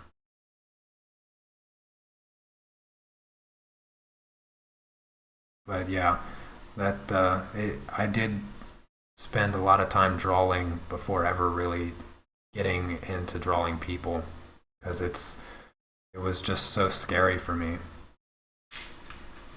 But now I love to draw people. My favorite subject are people, because it incorporates just so many different techniques, and people like to look at other people. So it they make people make good subjects because people are just you know so infatuated with looking at other people. And eyes, if you type in how to draw an eye on YouTube, you'll probably get just about as many videos as there are cat videos, because just about every artist ever to come to YouTube has done an eye drawing, an eye painting, a how to draw an eye, how to draw realistic eyes, all that stuff. Yeah, the search engine will almost explode trying to collect all the eye drawings here on YouTube. Because people love eyes. So when you start drawing portraits, it's all about the eyes. Get the eyes to look good, and almost nobody will care about what the rest of it looks like.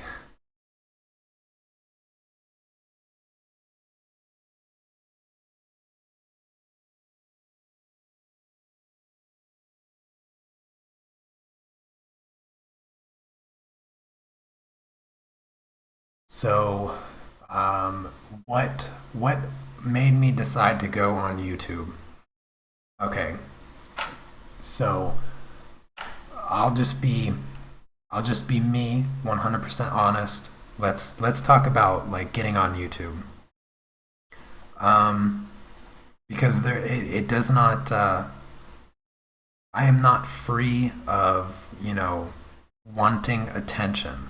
Let's just start with that.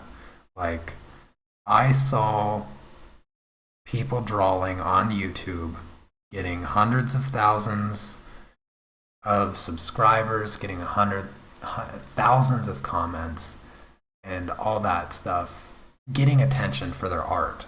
And I was like, yeah, I would watch their video, and I'd be like, I can do that.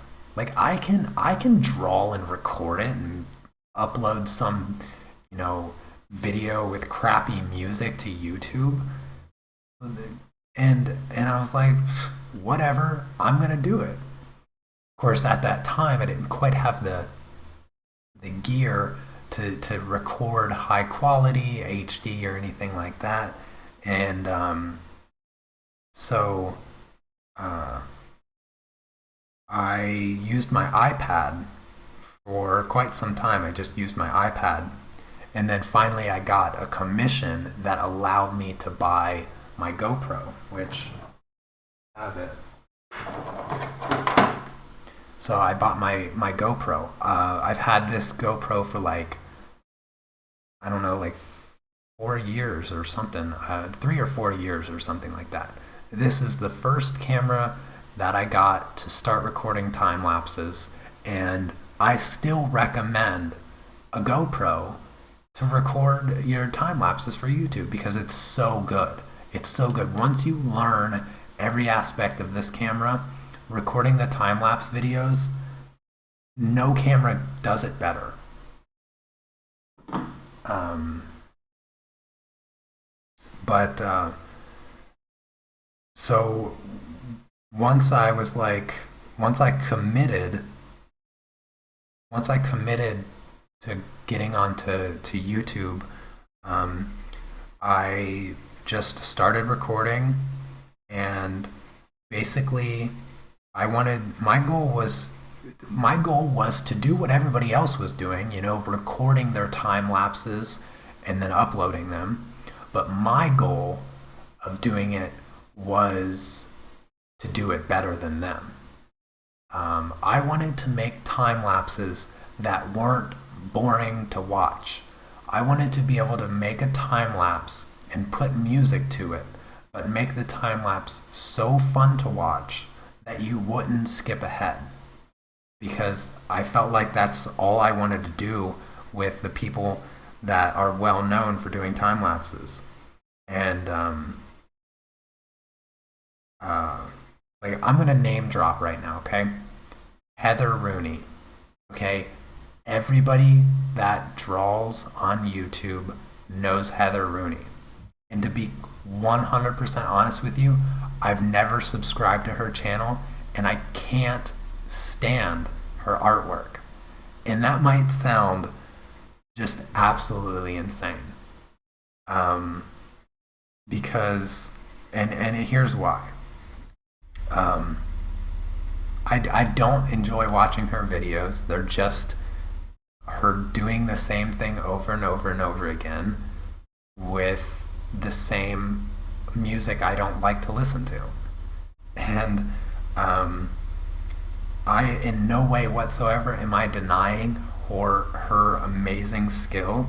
She is a very skillful artist, but goodness, her videos are the most boring videos to watch. There's really only one other artist that I know of whose videos are just as boring as hers, but I can't pronounce his name. It's like Marcello something or other. He's an Italian artist, and he does like the hyper realistic drawings. His video, every single one of his videos is the same thing over and over again. It's just a different random subject. Everything from like an empty soda can to a stapler. He's done some fan art, like movie stuff, but I can't stand either one of their channels. They're the most predictable and boring artists on YouTube, and they're the most popular. And it just it just drives me nuts. And honestly, it was kind of those videos and videos like theirs that inspired me to get on YouTube. Um, uh, because I was like, I could draw and I can record it, but I can I can make better entertaining videos than those. I can make videos that are more entertaining than those videos, and so that's what kind of um, like a kind of a core motivation is like I can do this and I can do it better, and that's what I went for, and uh, that's what kind of got me onto YouTube. But another thing that I can't ignore is the artists that I enjoy watching, the artists that were doing it better already. And Lisa from Lockery Fine Art, I mean, she was a huge inspiration as far as getting onto YouTube because I knew that she was doing it full time, um, and she didn't have the obscene amount of subscribers that these other big YouTube artists had. And she was doing it, and you could see that she was doing it as a job. Like, she was putting out great content. She was teaching people. She was answering questions. She was engaging with the community, which was like the most inspiring thing. Because one of the things that you get from these other artists is that um, they they're so disengaged. I don't even know if I've ever heard either of those artists' voice on their videos, and or whether or not I've seen them reply to comments in on their videos, and it's like I understand that after you have like so many subscribers, you have 1 million subscribers. You get 12,000 comments on every video. Yeah, you probably just ignore your notifications at that point. But um, yeah, I didn't get that from Lisa's channel, and you don't get it from mine. Yeah, even today, even up to this point, like I try to, respond to every single comment that I get, every single sincere question that I come across. I try to answer because I want to be a better channel than those channels that I refuse to subscribe to, and I can't tolerate their videos because they're so boring to watch.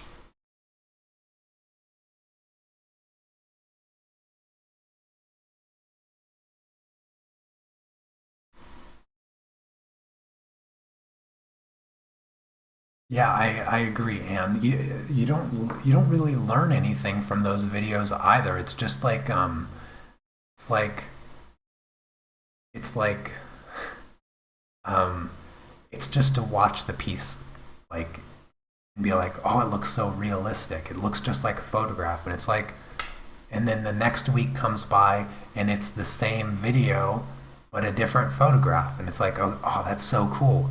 And then you do that week by week by week by week, and it's the same result over and over and over and over. And um, it's like, okay, just watching the same thing over and over again, but it's a different photograph each week. um, and like I said, in no way do I deny the skills, whatever. um, she has an amazing audience, huge, gigantic. She's about as successful as you can get as an artist. um, but I don't have any desire to be like that at all. I like I never want to stop the Monday live streams because I love coming on and hanging out with all of you while I draw, um, and answering your questions because um, it makes no difference to me whether there's 5 people that can draw really good as to whether or not there's 500,000 people that can draw really good.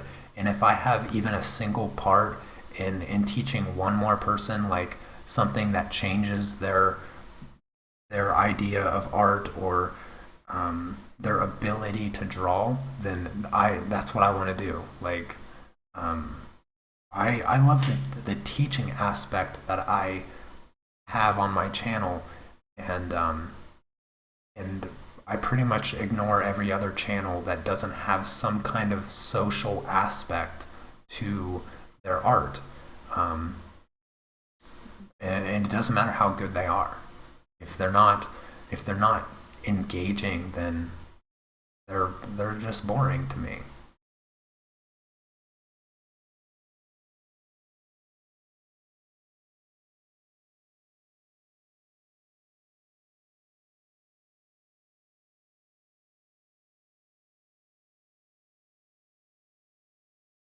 Yeah, I agree. Like Mark Criley, he's another really great one. Like, um, I love his engagement, and I've he's inspired me a lot in the way that I've kind of set up my channel and do things, um, because he's kind of like all over the place as well as far as the different kind of art styles that he um, portrays. And then I like his setup as far as the time lapse version plus the tutorial version that he does on his channel. But I feel like his art style that he teaches is more on the basic level, on the the lower end of the spectrum, as far as a younger audience. And I think that's where his audience comes from, is a lot of the younger audience. Um, and that's probably why he has so many subscribers. He has a lot of the kids that watch and enjoy his channel because he appeals to them with his art style and his teaching style, because it's very very basic, what he teaches. It's harder to be it's harder to be entertaining and teach more complicated techniques.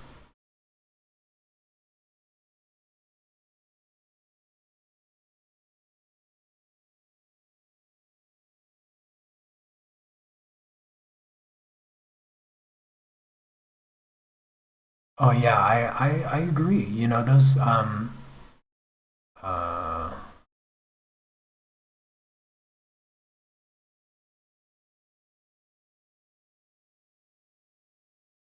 yeah, I agree with you, Christy. Um I some of the channels that I really enjoy watching are the ones that, you know, the artwork is there, and though I think the artist could develop a lot of skills on top of what they're creating, they're they're fun to just listen to and kind of get their perspective on what they're creating, because you never know who you're going to learn from. I mean, as far as I've come with my drawing skills and coloring skills, um, it could be just like a 10-year-old kid with a coloring book that I learn a whole new perspective from. So um, I don't discount anybody, like just purely based on skill level. But I agree. People that are completely anonymous, it's like maybe I'll watch one or two of your videos and I'll see what you're creating, and it's like, that's fun. And then I'll never go back because it's like I don't get what I get from the channel that just has like the anonymous hand that comes in and creates artwork, uh, is a lot less than the people that I get to hear the voice behind the hand. Don't necessarily have to see the face, but you know, I like the communication. Need some water. It's been a while. Um, yeah, I agree. I hope I pronounced your name right. Leontine. Leontine. I hope that's correct. Um, yeah, I agree. Those videos, like just the super fast time lapse ones, yeah, those I don't have nothing wrong with those videos, but um, I only have something wrong with them when it's the same thing over and over again. Like they get boring after a while, and a lot of people that I've talked about these kind of videos, like they do get boring after a while when you start to see the same thing over and over again, and it's like the same piece of paper and the same hand, and even though the picture changes, the video is the same. Um, that's why I encourage like people to do narrations. I get a lot of questions about like how to make better videos or something like along those lines, and I always encourage people to start narrating their videos because it adds an entirely different source of entertainment because people get to hear your thoughts behind the piece. They get your perspective and they get to know you more importantly. And I understand people want to be anonymous uh, online sometimes, but you can still have a voice and remain anonymous. You don't have to like give people your name and whatnot. But I mean, as an artist, I think it's probably more beneficial that people know you. Um, but just adding a simple narration to the time lapses makes it more engaging to watch. It brings people into a conversation, and yeah. So I like those videos more, and I mean it's obviously just a personal preference, but um, I think in the long term, those videos will last longer than you know the faceless, nameless music time lapses. I think there was another part of your question. Hold on one second. Um, why do people always need to learn everything or know exactly what an artist is doing or using? No, I don't think that's the case because I have um, there's a separation between a tutorial and a time lapse. Um, so I don't think it's necessary in general for people to have to know everything, but I think that people enjoy to know everything because if any time I upload just a time lapse, say I upload a time lapse, no narration, just some bland music that 90% of my audience mutes and fast forwards through anyway just to get to the end. Um, the comments are usually the most common comments are, what are you using? What paper are you drawing on? How long did it take you? Um, how did you do it? Blah, blah, blah. Like, those are usually the questions that riddle the comments of those kind of videos. So why not just skip ahead, do everybody the favor, make the video more enjoyable to watch in the first place by adding a narration and maybe just, explaining these are the supplies that I'm using, this is the paper I'm doing it on. And then you kind of satisfy, you know, 80% of the people that come to the video in the first place because you answer their question like, what are you using? How did you do it? How long did it take? Get those simple questions out of the way with the narration. And then, so the people that want to learn something still learn something, but the people that are there just to watch the piece progress from beginning to end, they also get something. They no longer have to mute the poor choice of music, and they kind of get to know you as an artist, and it makes you like kind of like reachable to the people. I guess that's the best way I can put it. Um, but yeah, I'm not saying every artist has to be a how-to artist and teach. Honestly, I think there's way too many people out there now that are trying to teach. There was actually like last week there was an artist that was featured on the feature page, like the upcoming creator or something. And it was an artist, and I was excited because I always check the featured part on YouTube, because just like a month ago it was Ryan O'Rourke, and he didn't even know. But I was able to let him know. I screenshot it, and I messaged him and showed it. And I was super excited because I love his channel. His channel is fantastic, and a lot of people obviously love his channel. But the artist that they featured last week was probably the worst feature I've ever seen in my life. Like, aside from like the really really bad features that always come up, um, uh, it was basically an advice art. It was supposed to be a tutorial type thing. Uh, some of the sketchbooks that she had or whatnot, but I was like, why does anybody watch this? And I went through her video catalog and found some of her popular videos, and one of them was like some kind of advice video, and I was like, it had a lot of views, and I was like, people must have liked it. So I went and I watched it, and it was like 15 minutes of rambling, incoherent thoughts, and advice on. I'm trying to remember. Um, I'm trying to remember something about a video I wish I could forget that I watched. Uh, but it was just, it was basically just her talking into a webcam or something like that. And it was just the most mediocre art advice I'd ever come across. And so, yeah, some people, some channels, not only do they not need to be the how to, but they shouldn't be either. Because, there is bad advice does exist. Sorry, I missed a ton of the chat. I'm trying to. Um,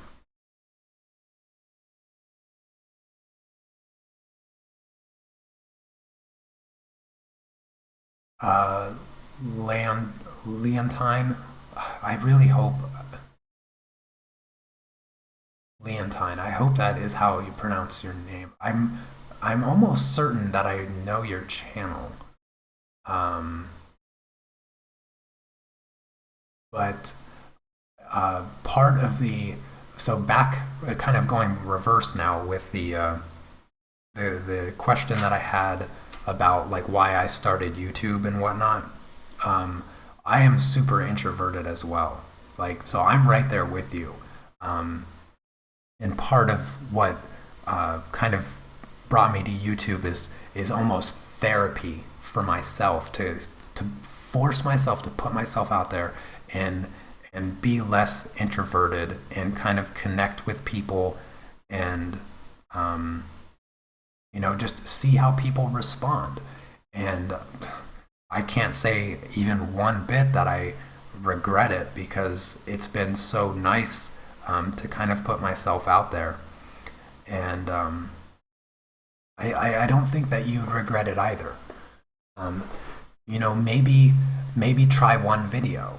Maybe try one video where write a script of what you want to narrate. You don't have to start off by showing your face or anything, but maybe just write a script um, and kind of just lay out a few basic things and maybe ask a question or two to your audience to try to get them to engage in the comments or something like that. But then there's absolutely nothing to feel bad about. But uh, just just you could say, these are the pastels that I'm using. Let them know uh, that you appreciate their support. Let them know that you're a real person and that you know they they have they have a line of communication with you. Like, you're there. You see their comments, and you appreciate their support. And that's like the best thing that you could ever do for a subscriber that enjoys your work. Because yeah. you just gotta, the door is there, you just gotta walk through it, you know? And as far as English not being your native language, your writing is very good. I get this all the time. Like, um, and I think I, you've mentioned that you were kind of shy on camera because English isn't your native language. But I came over to your live stream. You don't have no problem whatsoever communicating. Um, I mean, this is a great opportunity to kind of practice your English and whatnot. I forced my wife to do a narration a couple months ago. She was super nervous about. She spent like 3 hours working on her script to just for a few minutes just to do a short little narration. And then of course she did a half of it in Polish, and then I just translated it before uploading it. But yeah, write a little script, say hello to your subscribers. Start off small. Just throw your voice into one of your time lapses, say hello to people, and thank them for their support. Um, that's always a good place to start.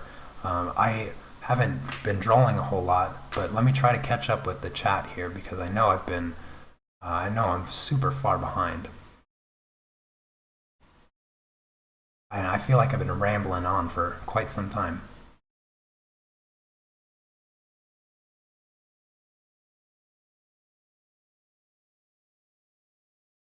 Let's see. Uh, but it might be harder to do voiceovers for the people who do not speak universal language like English. Uh, yeah, I agree. There might be some people that don't speak any English at all, and um, hearing you speak throughout the entire video might turn them off. That's why you may do maybe you'll just have a time lapse, like once a week or something like that, where it is just the normal time lapse with music, 3 minute long video, um, that way, and then maybe do an extended video. This is how you could set up a Patreon page if you wanted. You could do extended narrated videos over on Patreon. $2 a month for that version or something like that. Um, so there's way to take these potential negatives and turn them into positives. But yeah, I understand that people that don't speak English might be repelled by the narrated versions of the time lapses. But what's more realistic? Let's face it, the largest audience on YouTube is actually the U.S. and Canada, and then it kind of like comes over here to Europe, um, which obviously majority English speaking. So uh, so you have that already. The platform for English speaking is way larger than what you're going to repel by doing, English narrations. Um, and then also YouTube breaks things up based on countries. So if your suggested page and your feature page is different in each country, you also have to keep that in mind as well. So English speakers are going to see other English speaking videos. Um,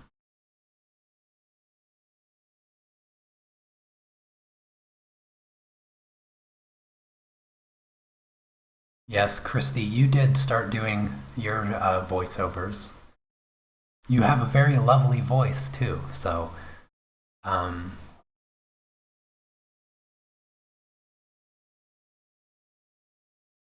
I'm just about caught up. Also, um, for those that don't speak English fluently or natively, um, people love accents. People love accents.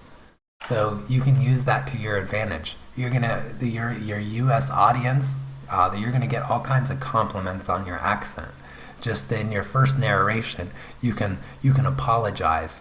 Apologize for your thick accent or your weird voice or your bad English, and you'll have people flooding in the comments saying, "No, your voice is lovely." I mean, look at even I get compliments on my voice, and every time I do, I can't help but laugh because never in my life do I get compliments in person on the sound of my voice.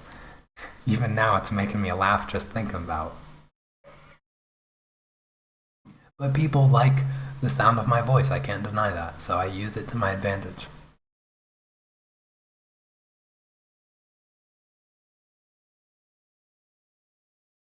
Yes. And you just confirmed that I do know. Yeah, I was thinking that it was a pastel channel. Yes. I am familiar. The pastel work is absolutely beautiful. Actually, some of your pastel work has inspired my recent pastel live stream that I did like a couple weeks ago, where I did the space scene with the silhouette at the bottom. It was your work that inspired that. Um,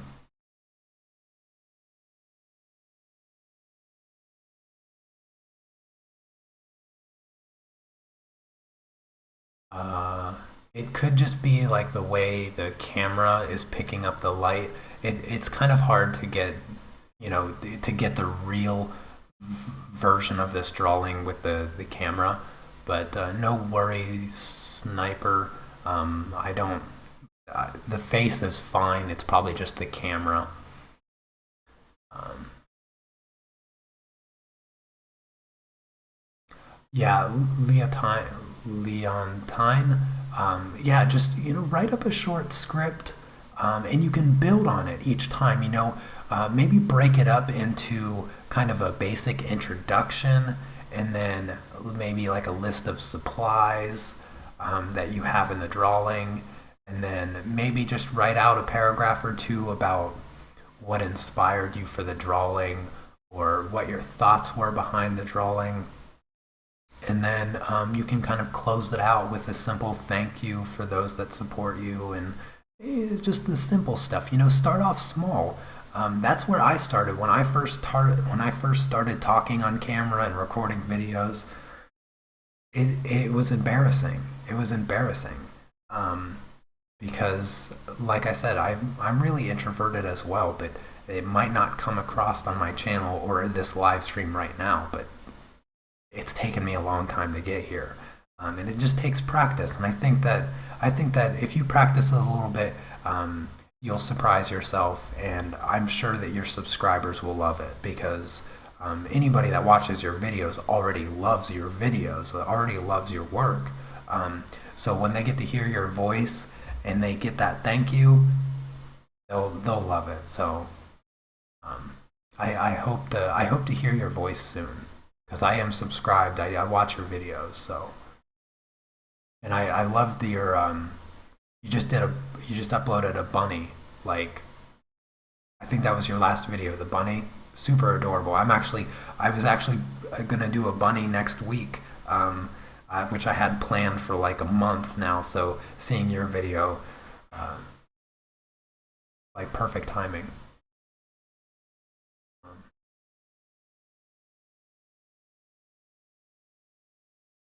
let's see. It's trying to catch up.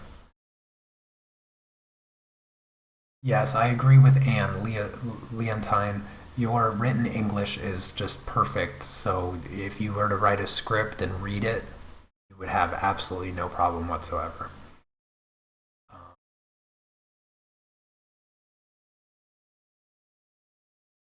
Artista, when I look, let's see.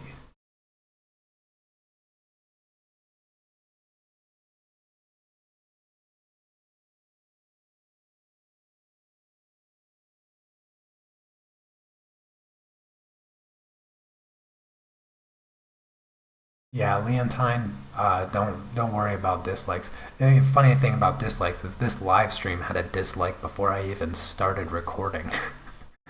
I uh, the thumbs up and the thumbs down thing, it's completely irrelevant on YouTube as far as like the growth of your channel and stuff like that. I mean, some really successful channels have more dislikes than likes, so you have nothing to worry about there. Your videos are fantastic.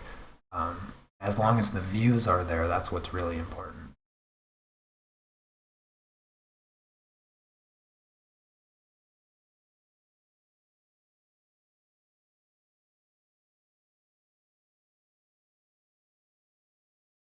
Oh goodness, I think I'm finally caught up to the chat. Apologize. That took a long time, and I haven't drawn much, so I apologize for that. But we're back at it. I'm drawing again. I was looking down at my paper for so long, uh, that I missed the chat. Oh, that's comforting, Sniper. I'm glad you're not the one disliking. Um, I have like two or three people. As soon as I upload a video, they downvote it. I don't know who it is, but it makes me laugh every time because it's it's totally pointless, and it's so obvious that they're subscribed to me. Like they have to be subscribed to me, specifically for this live stream. Like they have to be subscribed to me because they would have got notified that it's showing up. Because it doesn't promote it across YouTube until it actually goes live, and it just makes me laugh because they're so dedicated to disliking the video when it doesn't do anything. It has no effect on my video analytics, my search results. Um, it has no effect whatsoever in regards to the success of the video, and it just makes me laugh every time because it's like you're dedicated to a losing cause. Regardless of how many times they dislike my video, there's still going to be a large portion of people that enjoy it. So it's not going to change anything.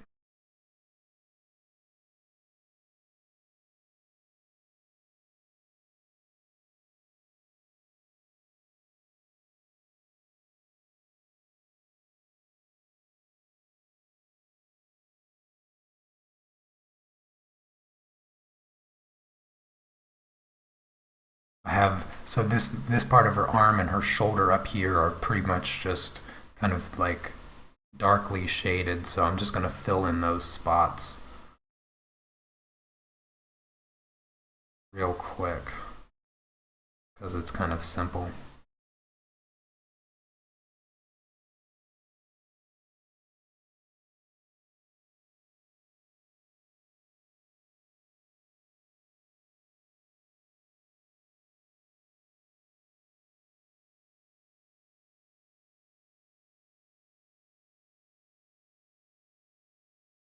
Yeah, I'm gonna have to go. I'm gonna have to go over to your channel, Leontine, because I don't think that I have heard your voice yet. Um, I haven't been subscribed for very long. I just came across your channel not too long ago. Probably not even a month ago, actually. So I'll have to check out that channel that Anna's talking about to hear your voice. I'm sure you do sound great, though. I think what it is that people really enjoy listening to the voice of people they've never met.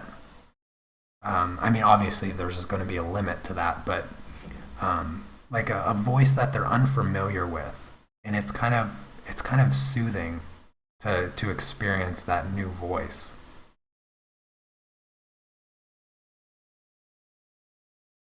And I mean, goodness, the people that really enjoy your artwork, I think that they're really going to enjoy getting to know your story behind it, getting to know you as an artist.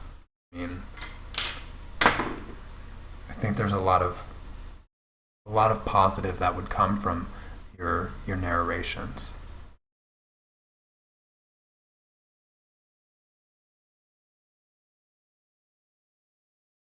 Oh, I look forward to that next video. Um, any idea what your next video will be drawing? What you'll be featuring? I love your pastel work. They're so nice.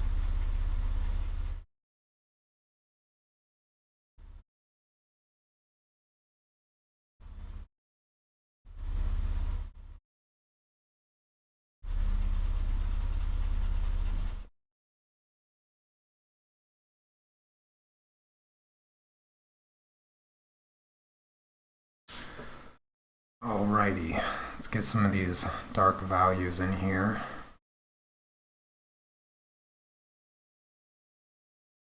Even though this is like a really small spot of the drawing and there's not like a whole lot of actual detail going on in here, just because it's small doesn't mean that I should rush it and not take my time with it. I should still make sure my values are correct and everything.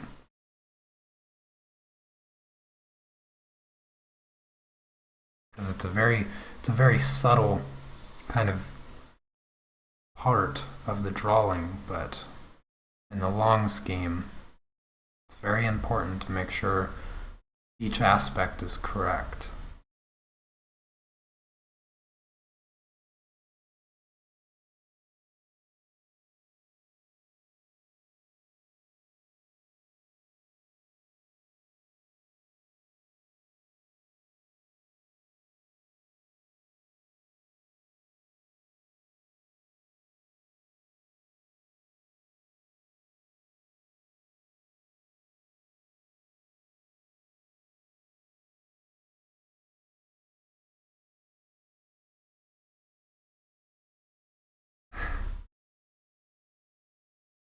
Yeah, just like drawing. I mean, doing the voiceovers, doing the narration, it takes practice. And even though I talk on pretty much every video now that I create, um, like I still struggle with it. It's still tough, and yeah. So I'm right there with you guys as far as the narration stuff. Don't think for a second that just because I recommend it and because I do it on all my videos that I'm good at it, because I still struggle with it. Believe me, I do.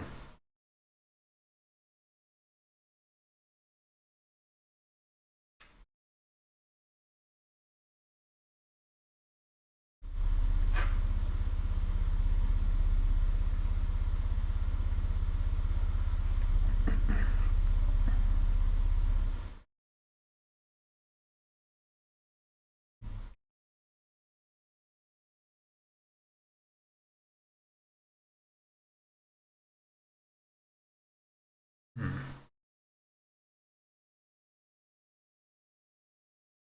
I noticed that, Raymond. I was like, why is he changed his account to post a different comment? That is interesting.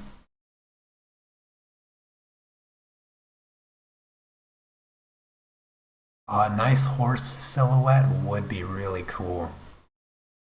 I liked the unicorn one with like the sparkles coming out and it was like the galaxy kind of thing. That one was really nice too. Yeah, a really pretty horse silhouette would be nice to see.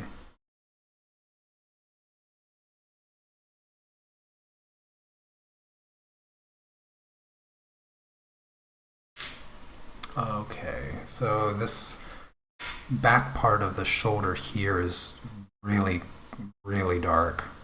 There's almost nothing to it. I'm just going to color that in real quick.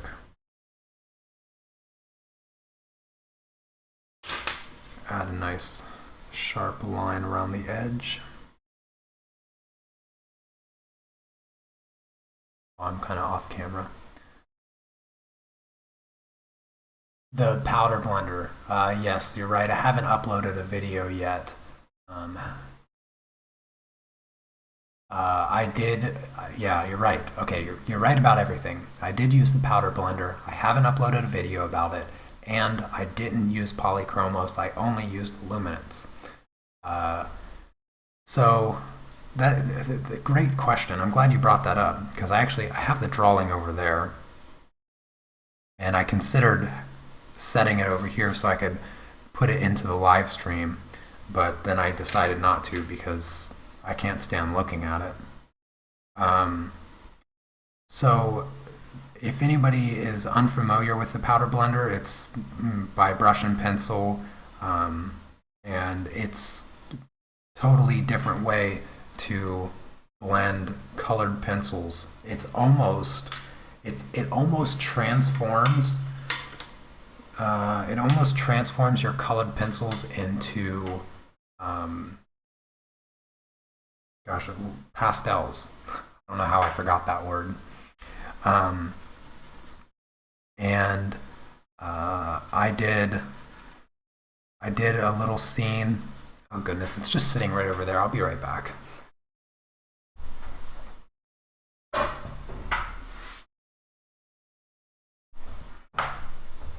All right, I'm back. So this is what I did. I did this little scene with the powder blender, and it's on UART. What is this? UART 800 paper. I didn't really like it all that much on this paper, and it took way too many layers. Like I couldn't get it to work really well. It's not really blended as smooth as I was hoping for, and I'm gonna try a different paper next time. I'm gonna try the Canson Mitenta Touch paper, which is gessoed paper, and it came out okay. Like it honestly, it looks a lot better on camera than it looks in person. I can't stand it, to be honest with you. I think it's hideous looking. But yeah, I couldn't get it to blend very well on this paper, and the paper texture, it shows through quite a bit, and I don't like it.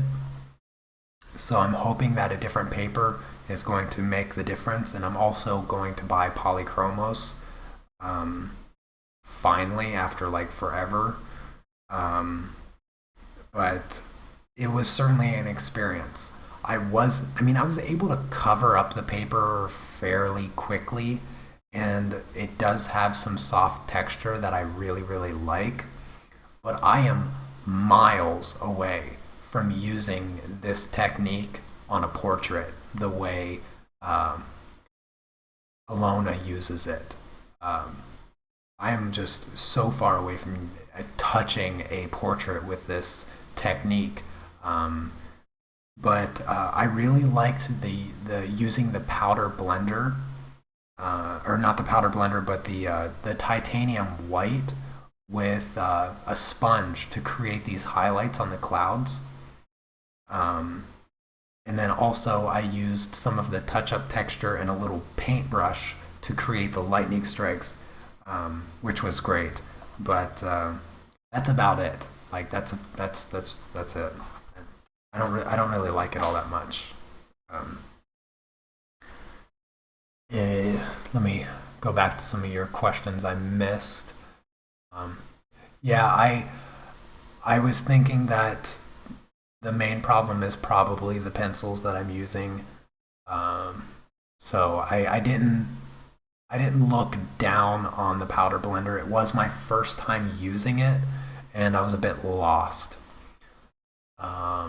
So let's see. Did I spray in between layers? Yes. So I tried a couple different things. I I did like a really light layer starting out, and then I sprayed and did another light layer and blended it out the best that I could blend it out. And then I was like, okay, this is taking way too long because I did two light layers, and then I have a copy of Alona's book that's going to be released in a couple months because I'm doing a review of it soon, and I was looking through like, what am I doing wrong? Like, why isn't this working? And I noticed that she had like a step one picture, step two picture kind of things, and she did like one light layer, blended it out, and it was like super vibrant and very saturated, and I couldn't get it. The colors were not. The colors were actually desaturated and very soft, and I didn't like it. And I was like, oh my goodness, what am I doing wrong here? And so yeah, I think for the most part, it's going to be the pencils. I need to get the polychromos, so it's just going to take a bit of time. It's in my shopping cart, but I'm waiting for other things to come in stock because I'm tired of spending all this money on shipping. Getting things shipped just from the UK to Poland is beyond expensive. It's beyond expensive. It's so ridiculous. It's so ridiculous. Poland is not it is not friendly to getting things shipped into it. It does not want you to buy things outside of Poland. So, yeah. But I'm going to be getting polychromos soon. And the next time that I try the powder blender, it's going to be with polychromos. But it's got some learning curve to it, I tell you what. All right, let's see here. I'm going to try to finish up this arm here. The shading on this arm is as complex as it gets for this picture.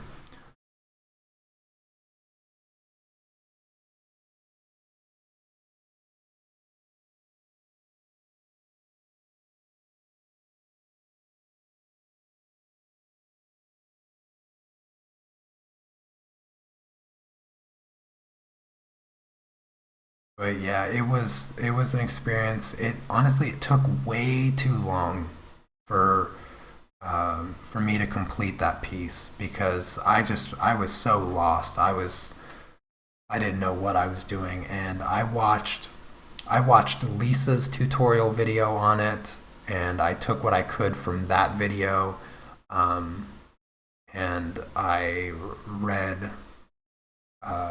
I read the technique from Alona's book. It was tough, but I'm not done with that yet. I'm gonna keep trying it out. Uh,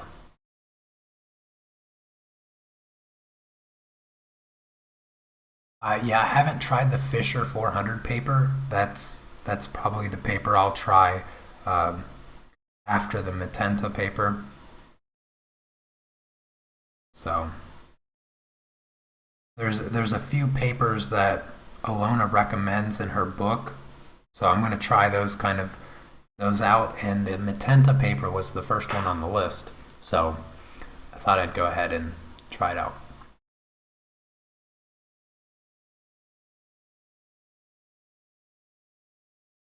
Yeah, um, I can't. I it would probably it might be cheaper for my sister to send me art supplies. But to be honest with you, sending anything from the U.S. to Poland is pretty expensive. Um, and my sister doesn't really have a lot of time to do that. She travels a lot for work, and she's always like in a different state, and she's always driving, so it'd be kind of tough. And I'd rather not have to ask her.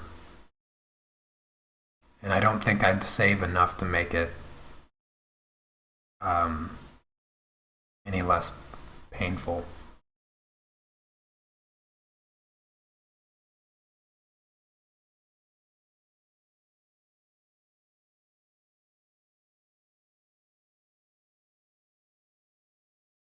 Um, I didn't necessarily I didn't necessarily anticipate the issues because I was trying it for the first time, and even though I have access to the information, I guess I underestimated the um, the amount of difficulty that using luminance pencils would give me with trying the powder blender.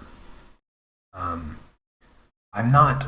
I in no way would I like disregard the technique because I've barely touched the surface, and I understand that there's a learning curve to this kind of technique, and I totally appreciate that. So, um,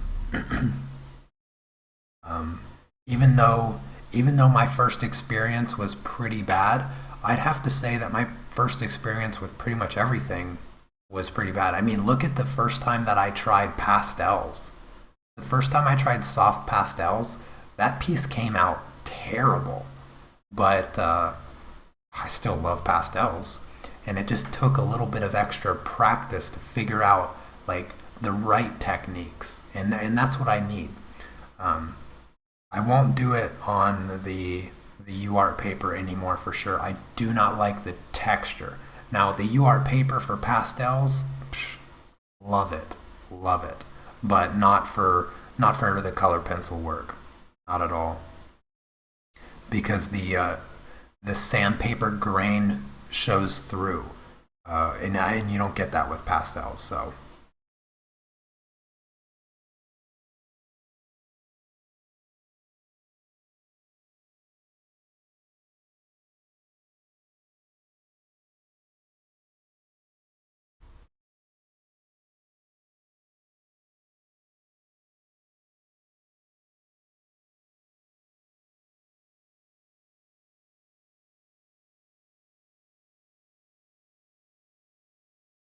yeah, I can imagine that getting things uh, off of getting things sent to Australia is quite expensive as well.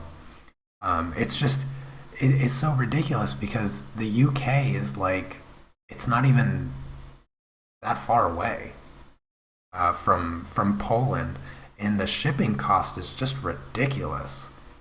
And I know it's because of Poland,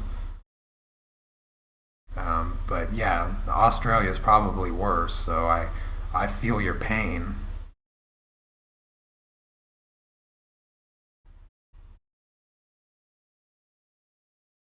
Right now my biggest problem is Jackson's art can't keep things in stock, and I'm sitting here waiting forever for them to update their inventory.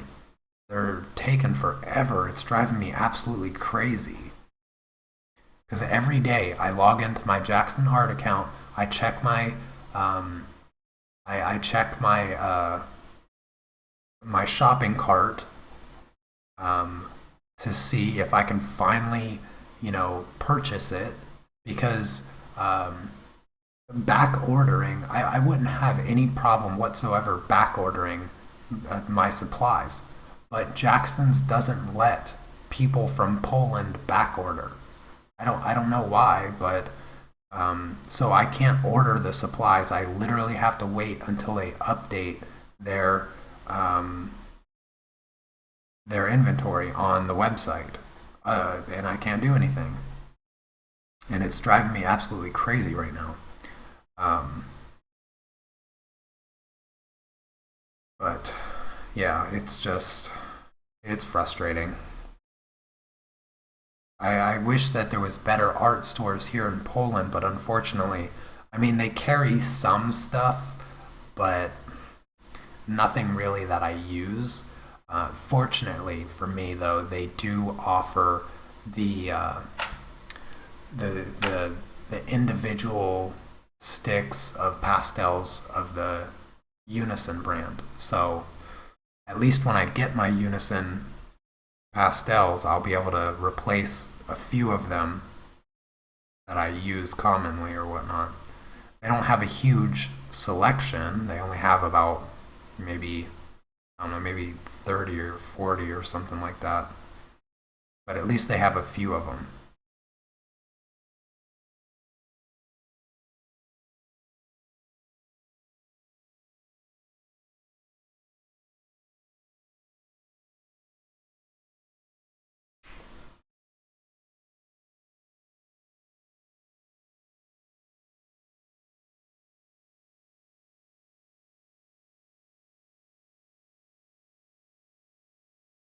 Oh my goodness, it's 2 o'clock here. I've been streaming for way too long. I need to I need to finish up and clean the gosh darn kitchen. You guys have been keeping me live streaming for so long.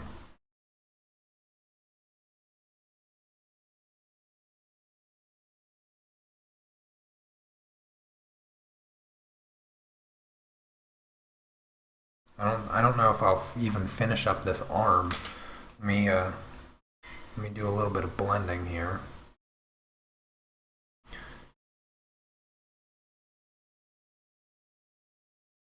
Yeah, I keep hearing that Unison are the best pastels, so that's what I'm gonna be going with.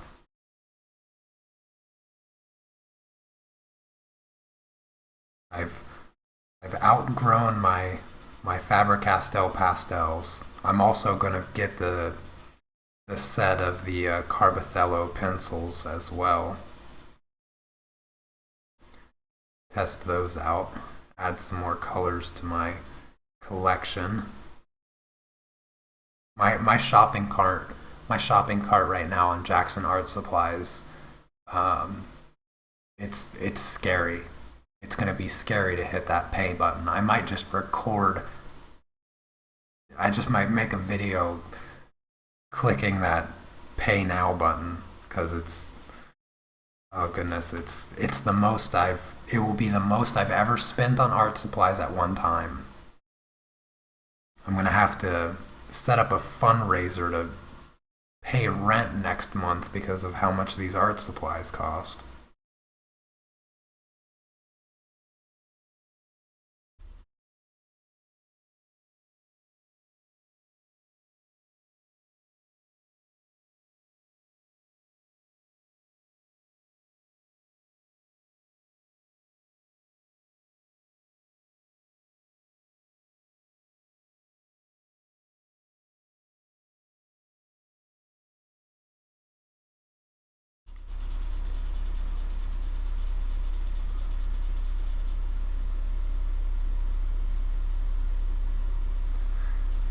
Alrighty then. Okay, so um, I think I'm gonna I think I'm gonna go ahead and call it quits for today.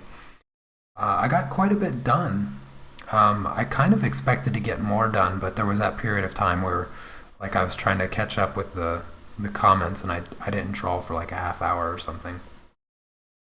But goodness, this was an eventful live stream. This was a good live stream. We went through all kinds of fun stuff. Um, um, uh, got some good information regarding websites, regarding all kinds of stuff. So I am super grateful for everybody that came by, um, and I hope that you guys enjoyed the live stream. I certainly enjoyed hanging out with everybody, answering questions, talking about all kinds of stuff. Leontine, I'm glad that you came by. Anybody still here that hasn't went over to Leontine's channel, make sure make sure to check it out. If you've enjoyed any of my pastel work, you'll certainly love her channel. Her pastel work is very beautiful, and we all convinced her to start talking in her videos. So uh, be sure to go over and show her your support as she embarks on her narration journey. Um, Hello, Coffee Cat. I'm glad that you were able to watch a little bit of it, at the very least. But yeah, I'm just doing kind of the closeout here. Um, and here's a little look. Let me zoom out a little bit. So here's where we got so far with the drawing today. Um, I'll try I'll try my best to save the rest of this drawing for next week's live stream. Like I said, I was having so much fun this past weekend working on this drawing, so I don't know if I might have something new for you guys next week. If you have any ideas um, if you have any ideas for what you'd like to see me draw or something like that, you can always leave them in the comments of the actual video, not the live stream comment. You'll have to wait until the live stream's over. But yeah, I don't have anything else planned for that in general. But yeah, today was awesome. So thank you guys for coming by and asking your questions. Hopefully, I gave you good answers, and I will see you all next time. Take care. Peace.